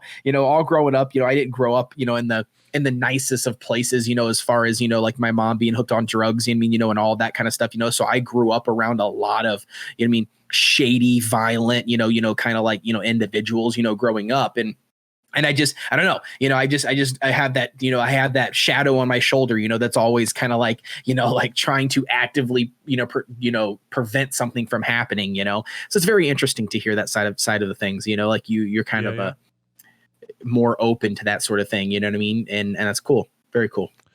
Yeah. Again, it goes with I'm just a very, I guess I just figure 99% of people are okay. And I guess the 1% that might kill me, I guess they're going to kill. I'm not going to let them stop me from hanging out with the other 99% of cool people. Right. So again, it's just go back to the social thing. I just always like meeting people, hanging out with people, meeting new people. And they provide a great way to do that. You can meet some really interesting people at those type of places. No, and again, just to verify that too, we can dive more into that next week if somebody asks a question. But basically, no, I mean, my experience was absolutely wonderful. I mean, when we left, they gave me a 6-pack of craft beer from the local brewery that he had on tap. I mean, so they gave me like a 6-pack of that. The guy was super, super nice, down to earth. Every night we came home, it was super late. They were always up in the, the living room in the common area, the owners of the house talking to us, asking us questions, giving us tips and stuff, what our plans were for the next day. I mean, don't get me wrong. They were super, super chill. And if going back, if I could have done it differently, knowing, what I know now, which obviously isn't the case, then yeah, I feel like we could have had a lot more, better experience with them. You mean, like if we were open to it, like if I would have like sat in the common area and talked to them and chatted, and hung out with them, versus like kind of just like oh, hey, hi, yep, we're going to the beach, or hey, yeah, we're going to do this. Bye. You know what I mean? That's pretty much how. Yeah, it takes a while to get used to that. But that's what I'm saying. And that's what I'm saying. Most of the people that do this, they're doing it because they like meeting new people. Like most of the people that are just renting out rooms and stuff, they're not making a ton of money off it. I mean, they might make some and it might help, but a lot of times it ends up being people that just really like meeting new people and stuff. Or else why would you have strangers in your actual house with you? Or helping strangers. Maybe they do it because they know that people don't want to pay, $200 a night to stay on the beach. Mm-hmm. I don't know. For sure. Yeah, very interesting. I saw some chat boxes here. Some of them went away if you want to catch up a little bit. The only thing I see is Hokage says, would you consider reacting to some anime on stream? I really don't watch anime very much anymore. I mean, the only time I ever watch anything anime related, I know I said I used to be real big into it, and that was true. I used to watch nothing but anime. I just don't anymore. I don't know if it's just age or what. I mean, I still think there's plenty. I mean, every once in a while, like a friend recommends a show, and I find it great. But just, with a wife and kids, like anime is not normally our first pick anymore.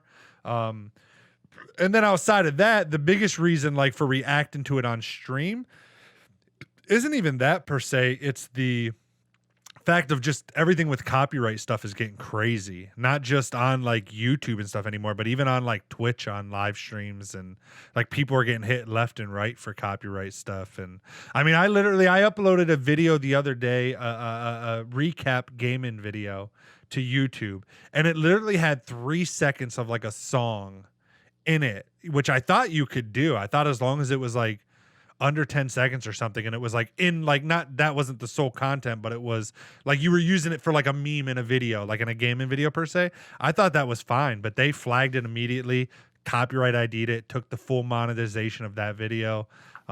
So I just the like, especially this last year, I've really gotten away from playing or using anything that is copyrighted. All the music I use on stream now is copyright free. All the graphics I use for any videos and stuff is copyright free. Like, it's just, they're getting crazy, man. Like, that's just the truth. It's just getting crazier and crazier. Oh yeah. And I don't want to be on it's not worth it to me because, again, I've dealt with issues in the past of getting an account banned and stuff. I've just realized that for me, it's just not worth it to even take that small chance of something getting me banned. It's just not for me. Nope. I totally would agree with that. See, I have not, I personally haven't had any copyright issues whatsoever. The worst thing that happens with me is I've had so many videos where I upload them, drop my thumbnail in, and then for whatever reason, YouTube gets rid of my thumbnail. You know what I mean? And I guess, well, okay, let me rephrase that. The term "for whatever reason," I know the damn reason. Do you know what I mean? It's not for whatever reason. It's normally because, some risque anime chick from some, mobile anime game or something. I mean, that I post on there. Right, what I mean? And some of them, the craziest part is some of them that I've gotten away with that didn't, get, marked as anything or flagged as anything, or for whatever reason, those are still on there and still running, you mean what I mean? But for whatever reason, some of the other ones that I did not think were anywhere close. I mean, the girl's wearing full clothes. You can just see the outline of curves, you know what I mean, in different directions. You know what I mean? Just got, I mean, for whatever reason, ban hammered like hard. Like I posted the first one. It got removed. So then I went in, changed the character up, put it back in there, boom, instantly removed, changed it up. I mean, I did this, on repeat one time. I think I must've made 5 thumbnails on a lunch break because I couldn't, for whatever freaking reason, I couldn't get the damn thing to accept one of the thumbnails. And even though it had nothing, in my opinion, nothing bad on it, but It is what it is. Yeah. But that I've not had an issue with because nothing I do tends to be risque or anything. Yeah, so you're not clickbaiting your videos hard enough. I mean, mine would be clickbaited pretty hard if I had like a sexy anime chick on there and then they click on the video and I'm talking about how to install OBS or like some tutorial for OBS. I'm pretty sure my watch time would just tank. Listen, I got a plan. Here's what you do. You just make sure that the person or that the image that you put in there is in the video. So then you just need a green screener behind you as you're telling your stuff. That used to be a big thing on YouTube. People used to, back in the day, they would literally, YouTube, before you could do thumbnails, they used to take the very middle frame of your video, and that was your thumbnail. So people would insert images, just a random image into the middle of their video for just a frame. So you'd be watching a video, and this frame would pop up for like a split of a second and then disappear. And they used to do all kinds of stuff to clickbait. Like, I mean, it would be like naked women and stuff, and just to get people to click on. Because back then they didn't have the algorithm they have now. So like, just getting anybody to click on your video. Like back then, CTR was everything. There wasn't watch time. It was just what thumbnail can get the most clicks, and that's all you. So literally, you just had people stuffing these videos with this single frame, this 1 second of this image of it, and you'd be watching a video not even related to like a naked, like it'd be like a tutorial on something, but there'd be a naked woman in the middle of this tutorial. Like, it used to be, it was funny. It used to be a thing. Dude, I would purposely tune into people's content just so I can find out what the naked woman image was. That was literally be the only reason why I would tune into the content. I wouldn't care about the tutorial whatsoever. I'd be like, look, I just gotta wait to that middle frame to hit that image real quick. Well, I mean, you would see it in the thumbnail, but yeah, I guess you mean a bigger version. Yeah, no, I was just, that's funny. Yeah. Hokage posted something else on here. What's he got on here? He's just recommending some anime stuff. I mean, I can read it, but I read it to myself, basically. It wasn't like a question or anything. Gotcha. Okay, cool. All right, so then we'll dive into the chat. So if you have anything else, we'll dive in. Yeah. Let's dive in here real quick. Sure. So another question or another thing that I got here that I always find is an interesting icebreaker here is one thing is have you ever been arrested? It would be part of the question, and you can pass on that or not answer that question. Or the second part of that would be, what is the craziest thing you've ever done in general? Like, and I know everybody's crazy is different, but what would you say is the absolute, like, what the hell was going on at that point in my life? Craziest? Yep. Just like if you were, like I said, if you were looking back on it right now, you know what I mean? Like you don't know, like you have no clue. You're like, I don't understand why I was there, what happened or nothing like that. But I know for a fact that this is what happened or, whatever. Yeah, I would like, well, let me answer the first question. Yes, I've been arrested. Okay. not like, arrested, meaning I've been picked up by cops and taken to a holding cell. And then have to, wait a trial or well, not even wait a trial, but have to get taken home. Mainly for car related stuff. When I was younger, I got my license. I got a underage DUI. I was 19. Okay. I got pulled over. I was at a friend's house. We were playing video games, Skyrim, the original Morrowind. Playing it on PC, it was like the coolest thing because this guy had it on PC, and at the time everybody else was playing it on like the Xbox because we didn't have PC strong enough to do it. And I literally had half of a mixed drink. Like, they made mixed drinks for everybody. I was 19 years old. I drank half the glass and drove home. Wasn't drunk at all, but it was late at night, like 2, 3 in the morning. Got pulled over by a statey. He came up to the window. He's like, "Oh yeah, you've been, like basically just." I was a dumb 19-year-old. I didn't know any better. But he asked me fishing. And he asked, and trying to be like thinking like, oh, if you're honest, you'll stay out of trouble. And so I told him, I'm like, I had half a mixed drink at a friend's house. I'm like, I said, I'm not drunk or anything. I'm like, it was just half a, And then because I was under 21, he ended up taking me in. Yep. So he ended up taking me in. He gave me a breath analyzer once we got to the station. If you're at least here in Ohio, the legal limit if you're over 21 is 0.08. If you're under 21, the legal limit is 0.02. I blew a 0.021, and they gave me an underage DUI for it. So it was just a statey being a dick, honestly. So I lost my license for a Yeah. while. Well, then I kept driving without a license. So I got arrested a couple more times for like driving on a suspended license, and because I kept driving around because I had to go to work and shit. Like, I don't know. There wasn't really like even that. I had to go to the court once a month to check in because I got parole for the underage DUI. That's so like I had to crazy, so dude. I would They're literally drive without a 0.01. license to the court that suspended my license to check in every month. Else you go to Oh, jail. man. Like, they don't really give you any options because, like, if you don't go, you go to jail. It was a 30-minute drive. I'm not walking for like 5 hours to go there once a month. So I don't know. It's stupid the way they do it. But anyways, that's another story. But anyway, so yes, So I've been what's the arrested mainly for that. what's the second part of the question here? What about craziest thing? Like, just craziest thing. Jeez, the craziest thing I think that ever happened to me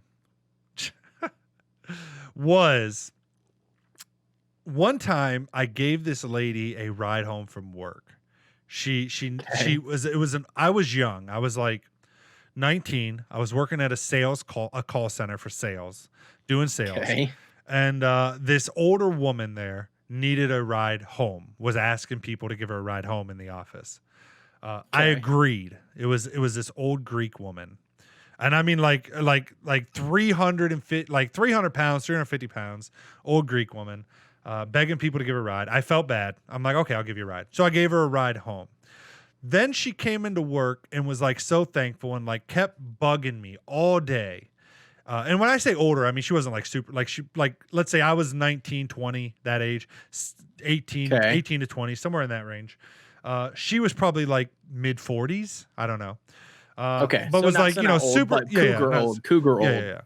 But like super like, you know, oh, I'm so appreciative, da, da, da, and like begged me to let her make me dinner to like thank me for doing it. And I've always had a hard time like for most, not anymore, I don't, but especially when I was younger, I used to have a hard time telling people no.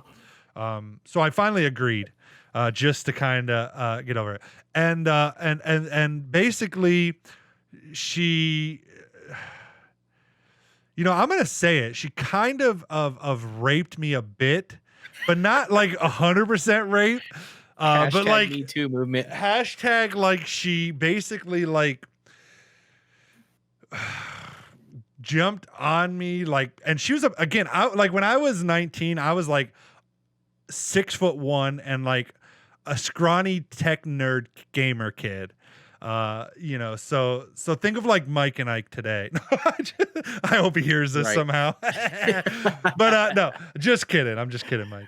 But anyways, so you're so like she 6'1". like basically like sat on me, like tried to rip off my pants, you know, ended up like doing stuff to me. It was a crazy night, dude. It was crazy. So that would be like the craziest thing that ever happened. Like I had to call the police on her, like to get her out of my house. Like she turned like full, like it was like this older woman that worked that was like super thankful for me giving her a ride. And like real quick, it turned to like this crazy psycho lady. That then after I called the police and kicked her, like had them like, I had to have the police remove her from my apartment. I was living on my own in my own apartment at the time. Had to have her remove them from my apartment. She then showed back up at my apartment later, keyed my car. So then I like went running out with a baseball bat. What? Like get off my, like she's keying my car out there. Like one of the neighbors called me and like somebody's out there keying your car. So I like run out with a baseball bat. Well, then she went to the police station and like said I tried to kill her with a baseball bat. So then the police came back. It was crazy, man. It was a whole, I mean, that's the basic story of it, but it was gosh, it is dude. still to this day one of the craziest experiences of my life. Like this 40-something-year-old basically tried to rape me, and again, I don't mean like to downplay. Like she basically just tried to force things on me that I didn't want, and I had to eventually call the police to get her out of my house. Princess. But yeah, it was that's definitely probably the craziest thing that ever happened to me. All just because I was trying to be nice and give an older lady like a ride home because she was like begging everyone for a ride home. And like it turned into like super psycho. Like then like it got even crazier afterwards. Like after that, so after like we called the police, like she called the police, and I like she scratched my car. Yeah, I came out of my house with a baseball bat. Da da da da. They ended up like filing like a restraining order against her or whatever. So she couldn't come to my house. I couldn't go to hers. Then she like showed up at my dad's. She like somehow found out, like she didn't even know my dad was a pastor, but like found out and like went to it, showed up at his church thinking I was going to be there. I did not go to church at that time in my life, but like thought like for some reason I was going to be there, and like went and talked to my dad and like told him. It was crazy, man. It was crazy. I don't even know exactly what happened, to be honest. I'll say, so we got to ask questions then. So like, how did the whole work situation go afterwards? Like when you went back to work, like how did that go? I didn't. I quit the job. It was that crazy. Like she was like, she went full stalker mode. I left. I never went back again. Like she went full stalker. No, dude. 100%, dude. Crazy. For a year after that, up to like a year after, maybe not quite a year, but like at least a good 6 months to a year, she would still randomly find me at places and like be like crazy. Like I don't even know how to explain it. Like I like am struggling for words, not because like I'm like I'm not trying to hide a thing or all. Like I literally have no idea how to explain it. Like I've never had somebody, well, I've had one other chick that was kind of psycho, but I've never had like that random stalker thing ever happen to me. I mean, again, I was a geeky computer nerd kid. I mean, I had girlfriends and stuff. I mean, like, you know, enough, but I wasn't like a big baller out there. It was just weird for me, man. I don't know. I still don't know how to explain it today. It was the weirdest ass thing ever, I would say. So what was the verdict? So what was the last thing that happened with her? I mean, she just disappeared and you just never ran into her or have issues with her again, or what? I mean, what happened? There was nothing that went further with like the restraining order. That was just the extent of any like law getting involved, and then you just pretty much dealt with the rest of it on your own. You know, I don't remember exactly how it finally. I think she just finally stopped. Like I just avoided anytime if I would see her or something, I would just avoid her or something. Like if she ran into, like if I ran into her at a public place or I found out she was following me, I would just get in my car and leave. Like I didn't really, again, I was never one to like get there and get in a screaming match with someone and be like, you're fucking stalking me. Like I just would try to get myself out of the situation as fast as possible. Right. No, I get that, but that's still like a life. I don't know, man. Like a life commitment. Like you're this chick is just trailing you and you're constantly looking out for her. And then once you see her, you're like, oh, this I can no longer enjoy whatever I'm doing here today. Yeah. I got to go leave. I mean, it didn't happen like crazily. I just mean there was a couple more times where like throughout the next couple that like she would just randomly, like she showed up in my apartment a couple times randomly. I just didn't open the door. Like I didn't answer it. She would be standing outside banging on my door for like an hour straight. I don't know, man. I think I blocked a lot of that shit out because it was kind of fucking crazy, dude. Like it was legit kind of fucking crazy, man. Strange, dude. I don't even know, dude. Like honest to God, I might have blocked some of it out because shit was crazy, man. I've never experienced anything like that before or since in my life. Insane. Like I'm not gonna lie, that was like the craziest thing. I mean, that's like not even on the list of spectrum that I thought you were gonna come out with. I was like, this guy's probably gonna come out with something just, you know, pretty plain and simple, like, you know, the mailman delivered my mail to the wrong house or something. Like, yeah, and the guy was naked when I opened the door. I have a lot of crazy ass stories. I mean, most of them were probably my fault. I mean, I was a little shit back in the day, man. You know, again, I think I've mentioned it on the stream and stuff before. My life really didn't change till I hit about 30 and went through a pretty bad depressive episode, which then kind of caused me to get my life on track. And so my life was always a lot of drugs, a lot of you know, crazy shit happened, a lot of trouble with the law. I wasn't a very good kid, honestly, or even young adult. But that was just, I mean, that was fucking, she was just a crazy stalker bitch. Yeah, but you know why that was, right? Like why you were like that? It's because of the rumor. The rumor. You know, pastors' kids. Oh. That's like a thing, you know. They always say, you know, like the pastor's kids, you know what I mean, they're always the naughtiest for whatever reason. I don't know why or where that actually, you know, started, you know, from. And I don't know if there's any truth to it, but I'm just saying, you know, I was just joking, but that's what you always hear, you know, pastors. No, yeah, it's probably true. I don't know, but yeah, I was a little hellion.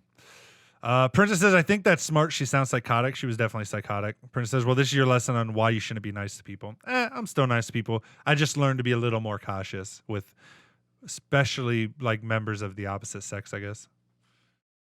But that's pretty cool. But the last question I have on here for you, unless if anybody else has so many additional ones to ask you, but the last question that I have for you, that I'd like to finish up my question session with you is, so speaking on first jobs and stuff, I want to know your job adventures from the day you were old enough to get a job or work and make money. So I don't want, I don't want the mowing the grass, at 12 or, 13, but as far as, like you actually 15 probably is a typical, I think for most states, working there for your first job and then basically just build me up to speed. I mean, to where I know you're not employed right now besides content creation, but, what did you do? What was your trip? Yeah, I started at McDonald's. Okay. I worked at McDonald's for like a year and I got fired because me and another person put a bunch of hand sanitizer on a line on the floor and then lit it on fire. And then we were on the roof smoking weed, so we got fired from there. Typical McDonald's stuff. Yep, I understand. Yeah. So then I went to Arby's, which was a decent job, but it didn't pay a lot. So then after Arby's, that was while I was in college. I got into sales. So I worked for, I don't know if anybody remembers the long distance phone company MCI. Their sales headquarters was actually here in Ohio. So I worked from there, and I got into sales jobs because I made a lot of money doing it. I was always pretty good. Again, I just like now I'm pretty talkative and stuff like you have a pretty good personality for sales. So it suited me well. And in the area I live in, it was kind of the career that allowed you to make any kind of decent money. So yeah, I went to that closed down. And then I went to another sales marketing job, which is where the crazy lady was, and did that for a while. Then after that fell through, there wasn't a lot of other like call centers in our area. They kind of all went out of the area. So then I switched to factory work for a while. I worked at a place called Craft Made, which does like the Craft Made cabinetries. That's here in Ohio. Like they're pretty popular. Craft Made, like kitchen cabinets. But okay. Yeah. I was thinking for whatever. I was thinking. I don't know why I was thinking food. Okay, never mind. I get what you're saying. Yeah. I got you. So I worked there for a while doing that. I didn't love it, so I left there. I tried a couple other factories, didn't love it, left there.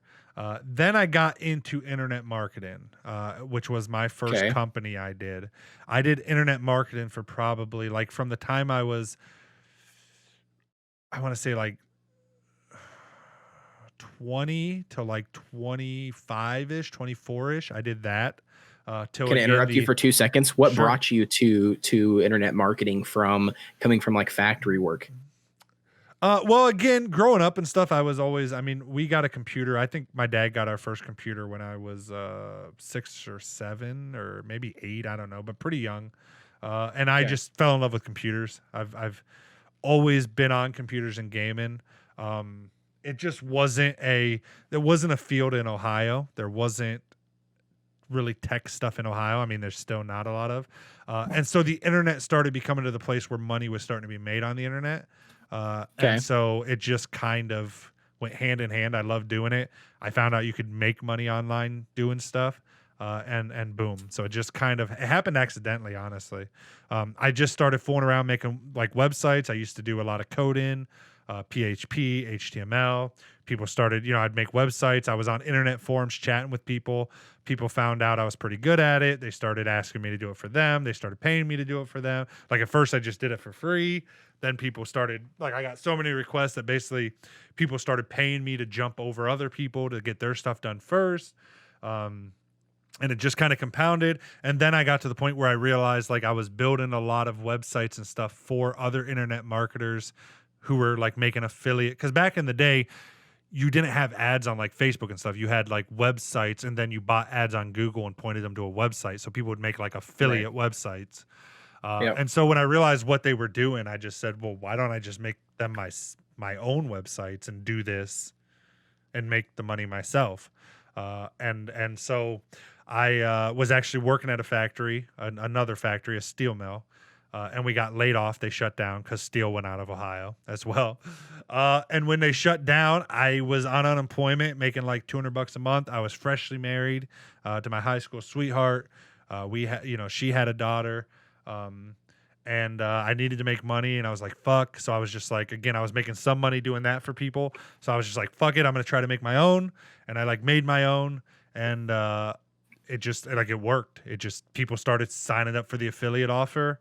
I was making more money than I was spending on ads on Google, and it just took off from there. And before I knew it, I was making, $40,000 a month from it, and traveling all over the world to Miami and places, and spending it all on strip clubs and cocaine and alcohol.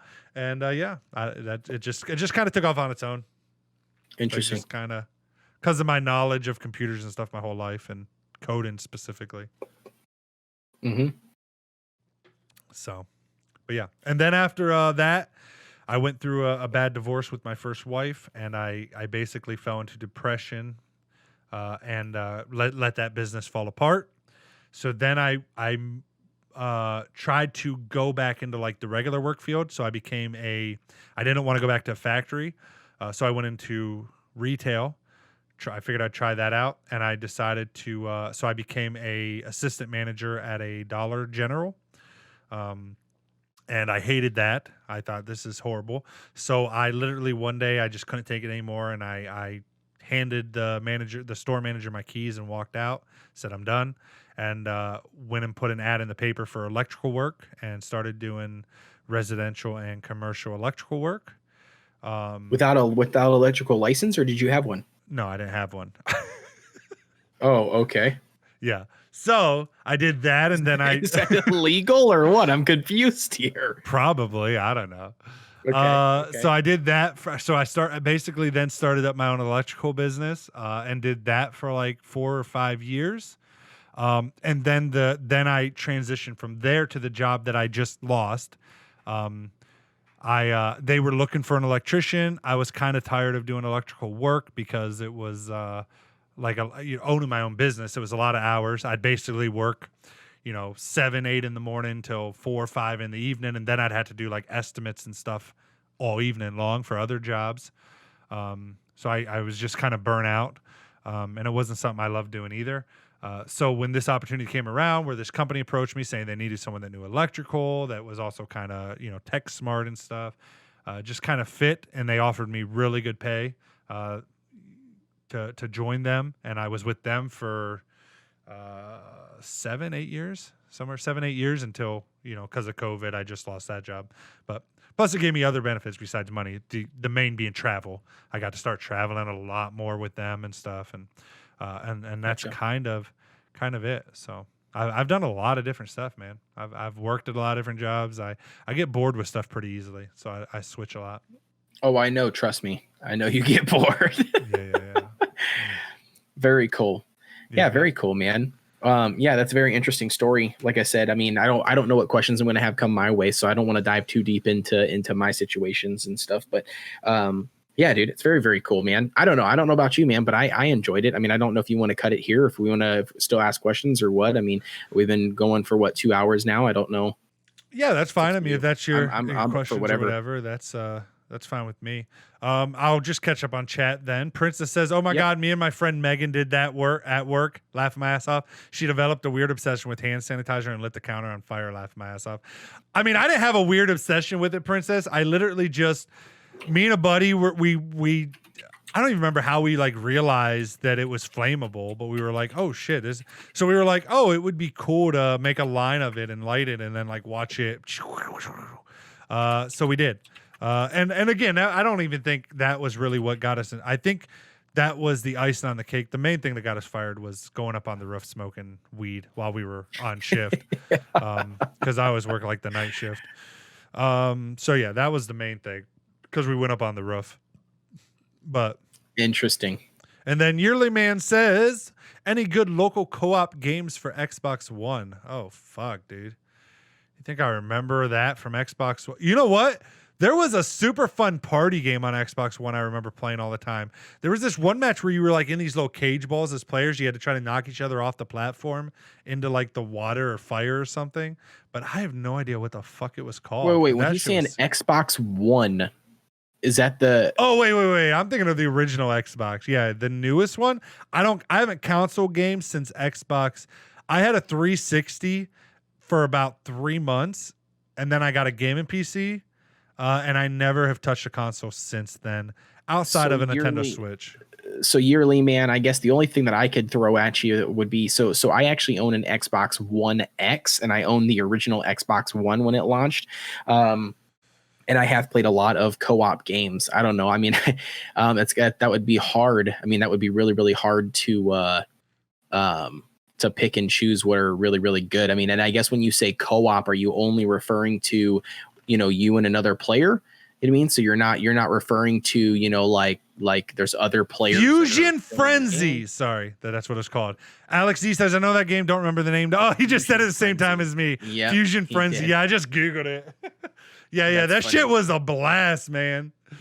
But no, like I said, I don't know. I mean, it depends on what you're looking for. I mean, some really good ones would be like, is it Revenant? I think that's one, or Revelant. I can't remember what the actual name is, but I played through that one. That one was really fun, with co-op, kind of challenging at times. But I mean, there's a handful of them. I mean, you would probably have to just, I don't know, open that up in Discord or something, hop into Derek's Discord down below in the description. Yeah, the only Xbox game I really played like hard. I mean, I played Halo 1. Like we did LAN parties. Like we would get we all would grab our CRT TVs, load them in our cars, our Xbox Ones. We'd hook all those bitches together, and we'd all play Halo. All fun. We'd go to Perkins and sit around and smoke. You used to be able to smoke back in Perkins, like just sitting in there smoking cigarettes. So we'd smoke, eat food, and then we'd all go play Halo at somebody's house, LAN party style. And we'd have like 16 of us all playing Halo. Dude, when I was in a side note though, when I was in college, we not Halo, but gaming PCs. People still do that to this day, by the way. They have LAN parties and they don't play on their equipment. So what they do is they'll come in on like a Thursday or a Friday, right? And Best Buy, by the way, anybody listen to this is not my idea. I do not claim ownership to this. But Best Buy has a 14-day return policy, no hassle free return policy.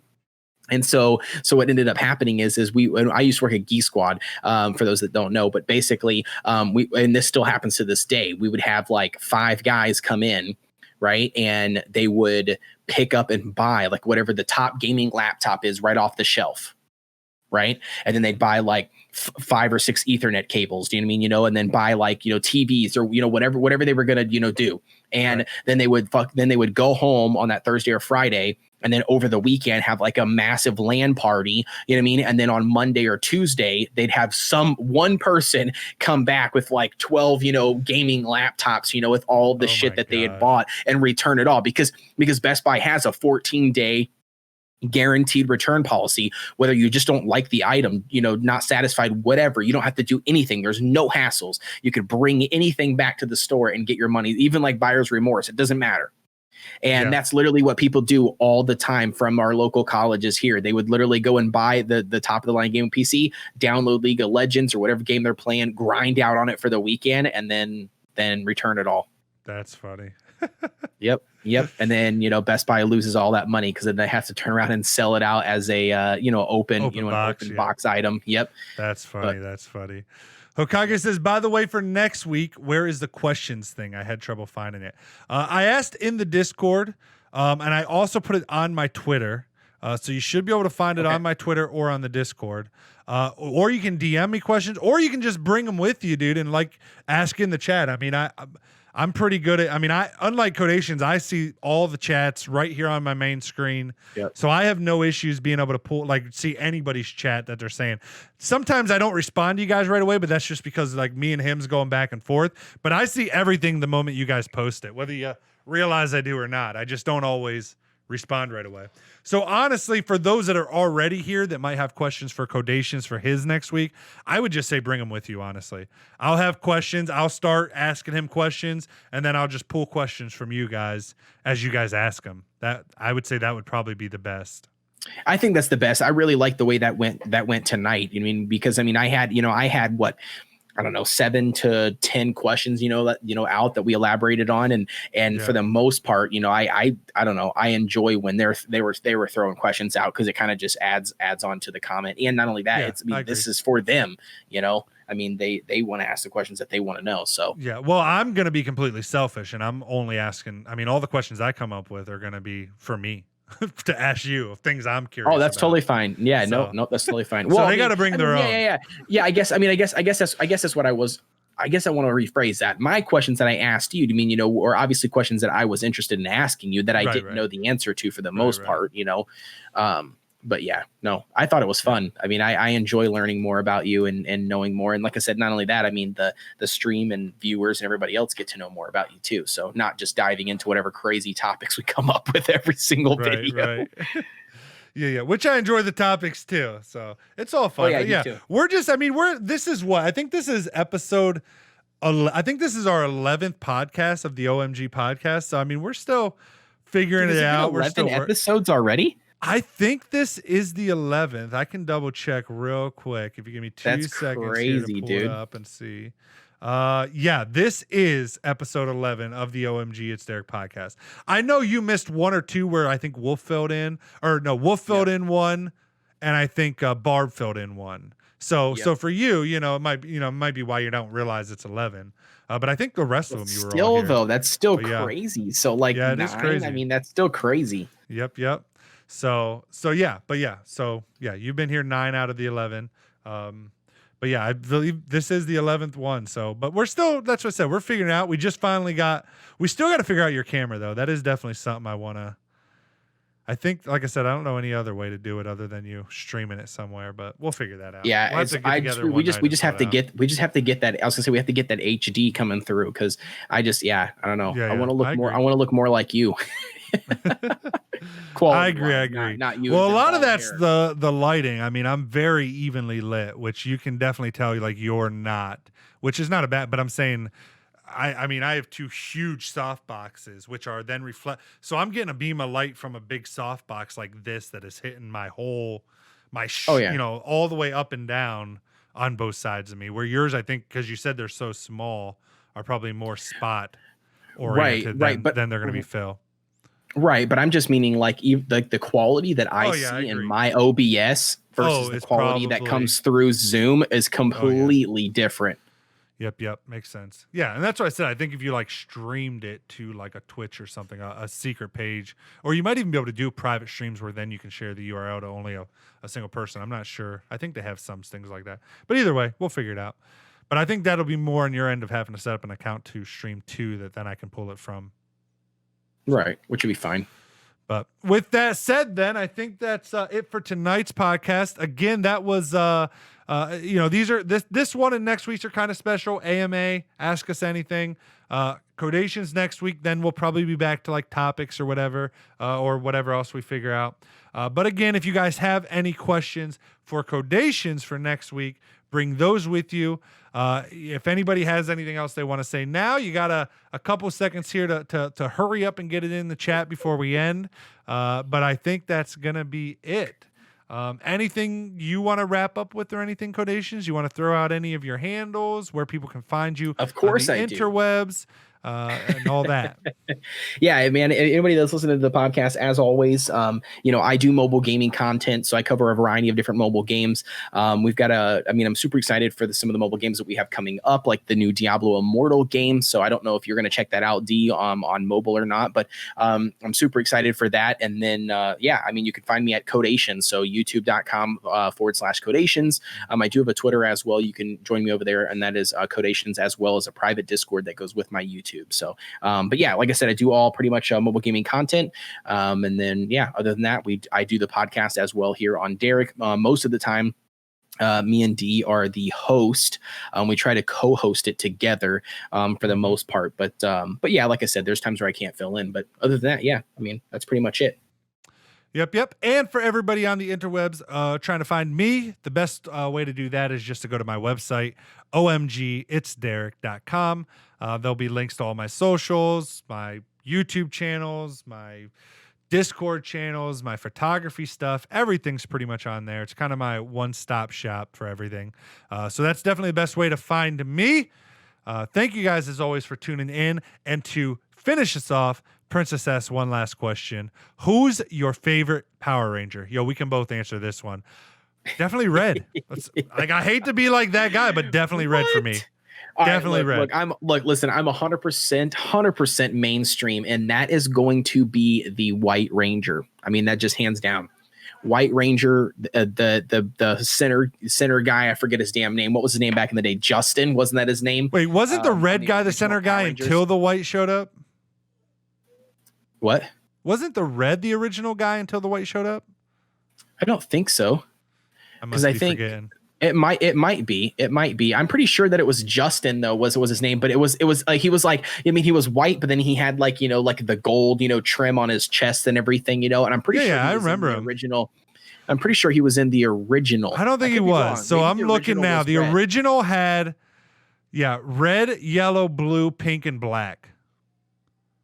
Okay, so then maybe it is the same. Maybe it is the same Ranger then technically. But my favorite one well, never mind. You're older than me though, so that makes sense because you when you came into Power Rangers was probably red. When I started watching Power Rangers, it was the white. But I still think red was the main one. Is all I was saying.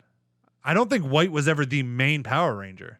I'm saying red was the main Power Ranger. In the Power Ranger movie? I'm pretty sure the original Power Rangers movie, like VHS tape, was. Let me see that. I mean, I started with the Power Rangers movie. 1995, right? Was it the. Yep. Well, I'll tell you this. On the cover, the main guy right in the middle. Oh, no, it is. Wait, I think it is the. The one that's at the very top is not the actual cover. Yeah. Wait, which one is? If you go to images, go to images right now. Yeah, so go to images, and it's the Mighty Morphin Power Rangers on IMDb. The dead center one right there. The red one is also still in that movie. So you've got blue, red, pink, yellow, small? and then black, and then the gold one. And then the White Ranger, Gold Ranger in the center. Yeah, see, I watched the series. I don't before the movie. So okay, yep. But still, I don't know. Was he the main or did he come into it? I still don't think he was the main character in that movie, unless I'm remembering wrong. No, he was. I think he was like the cool guy that appeared and helped them, but the main was, I still thought red. Maybe I'm wrong. I don't know. Someone in chat tell us. Somebody tell us who the main Power Ranger was. I don't know. All I know is I can tell you right now, the only Ranger that I went as Halloween as a kid that I've got pictures of is that Ranger, is the white/gold Ranger. That was the one that as a kid, I don't even know how old I was, 5, 6. That was the Ranger that I was. All right. Well, I mean, maybe I don't remember who the Ranger. Cryptic I know says white, baby. Cryptic says white. You can't trust Cryptic. He's from overseas. He doesn't know nothing about Power Rangers. Don't let him lie to you. Also, good to see you, Cryptic. It's right. Nick, thank you. We will try to keep up the hard work. Appreciate you guys all tuning in, hanging out with us. All I know is the original TV series, Red was the main character. I can't remember the movie. Cryptic says, bruh. But nonetheless, can you just type in who was the main Power Ranger? Wait, or what color? Tommy Oliver, White Ranger, baby. That's what Google says. So it says who was the leader, and then it says, I said what color was the main Power Ranger? Red.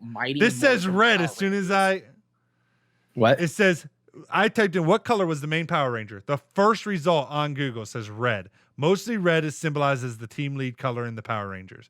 Red Rangers in all series are mainly dedicated as the leader of the squad. So maybe he was the main in the movie only. Remember, I typed in the movie. I typed in Mighty Morphin Power Rangers. We said who was the main of the Power Rangers, not who was the main of this one movie. We didn't say who was the main of the 1995 Power Rangers movie. We were talking about who is the main Power Ranger in all. Red. Thank you. Good night. Derek out. Oh.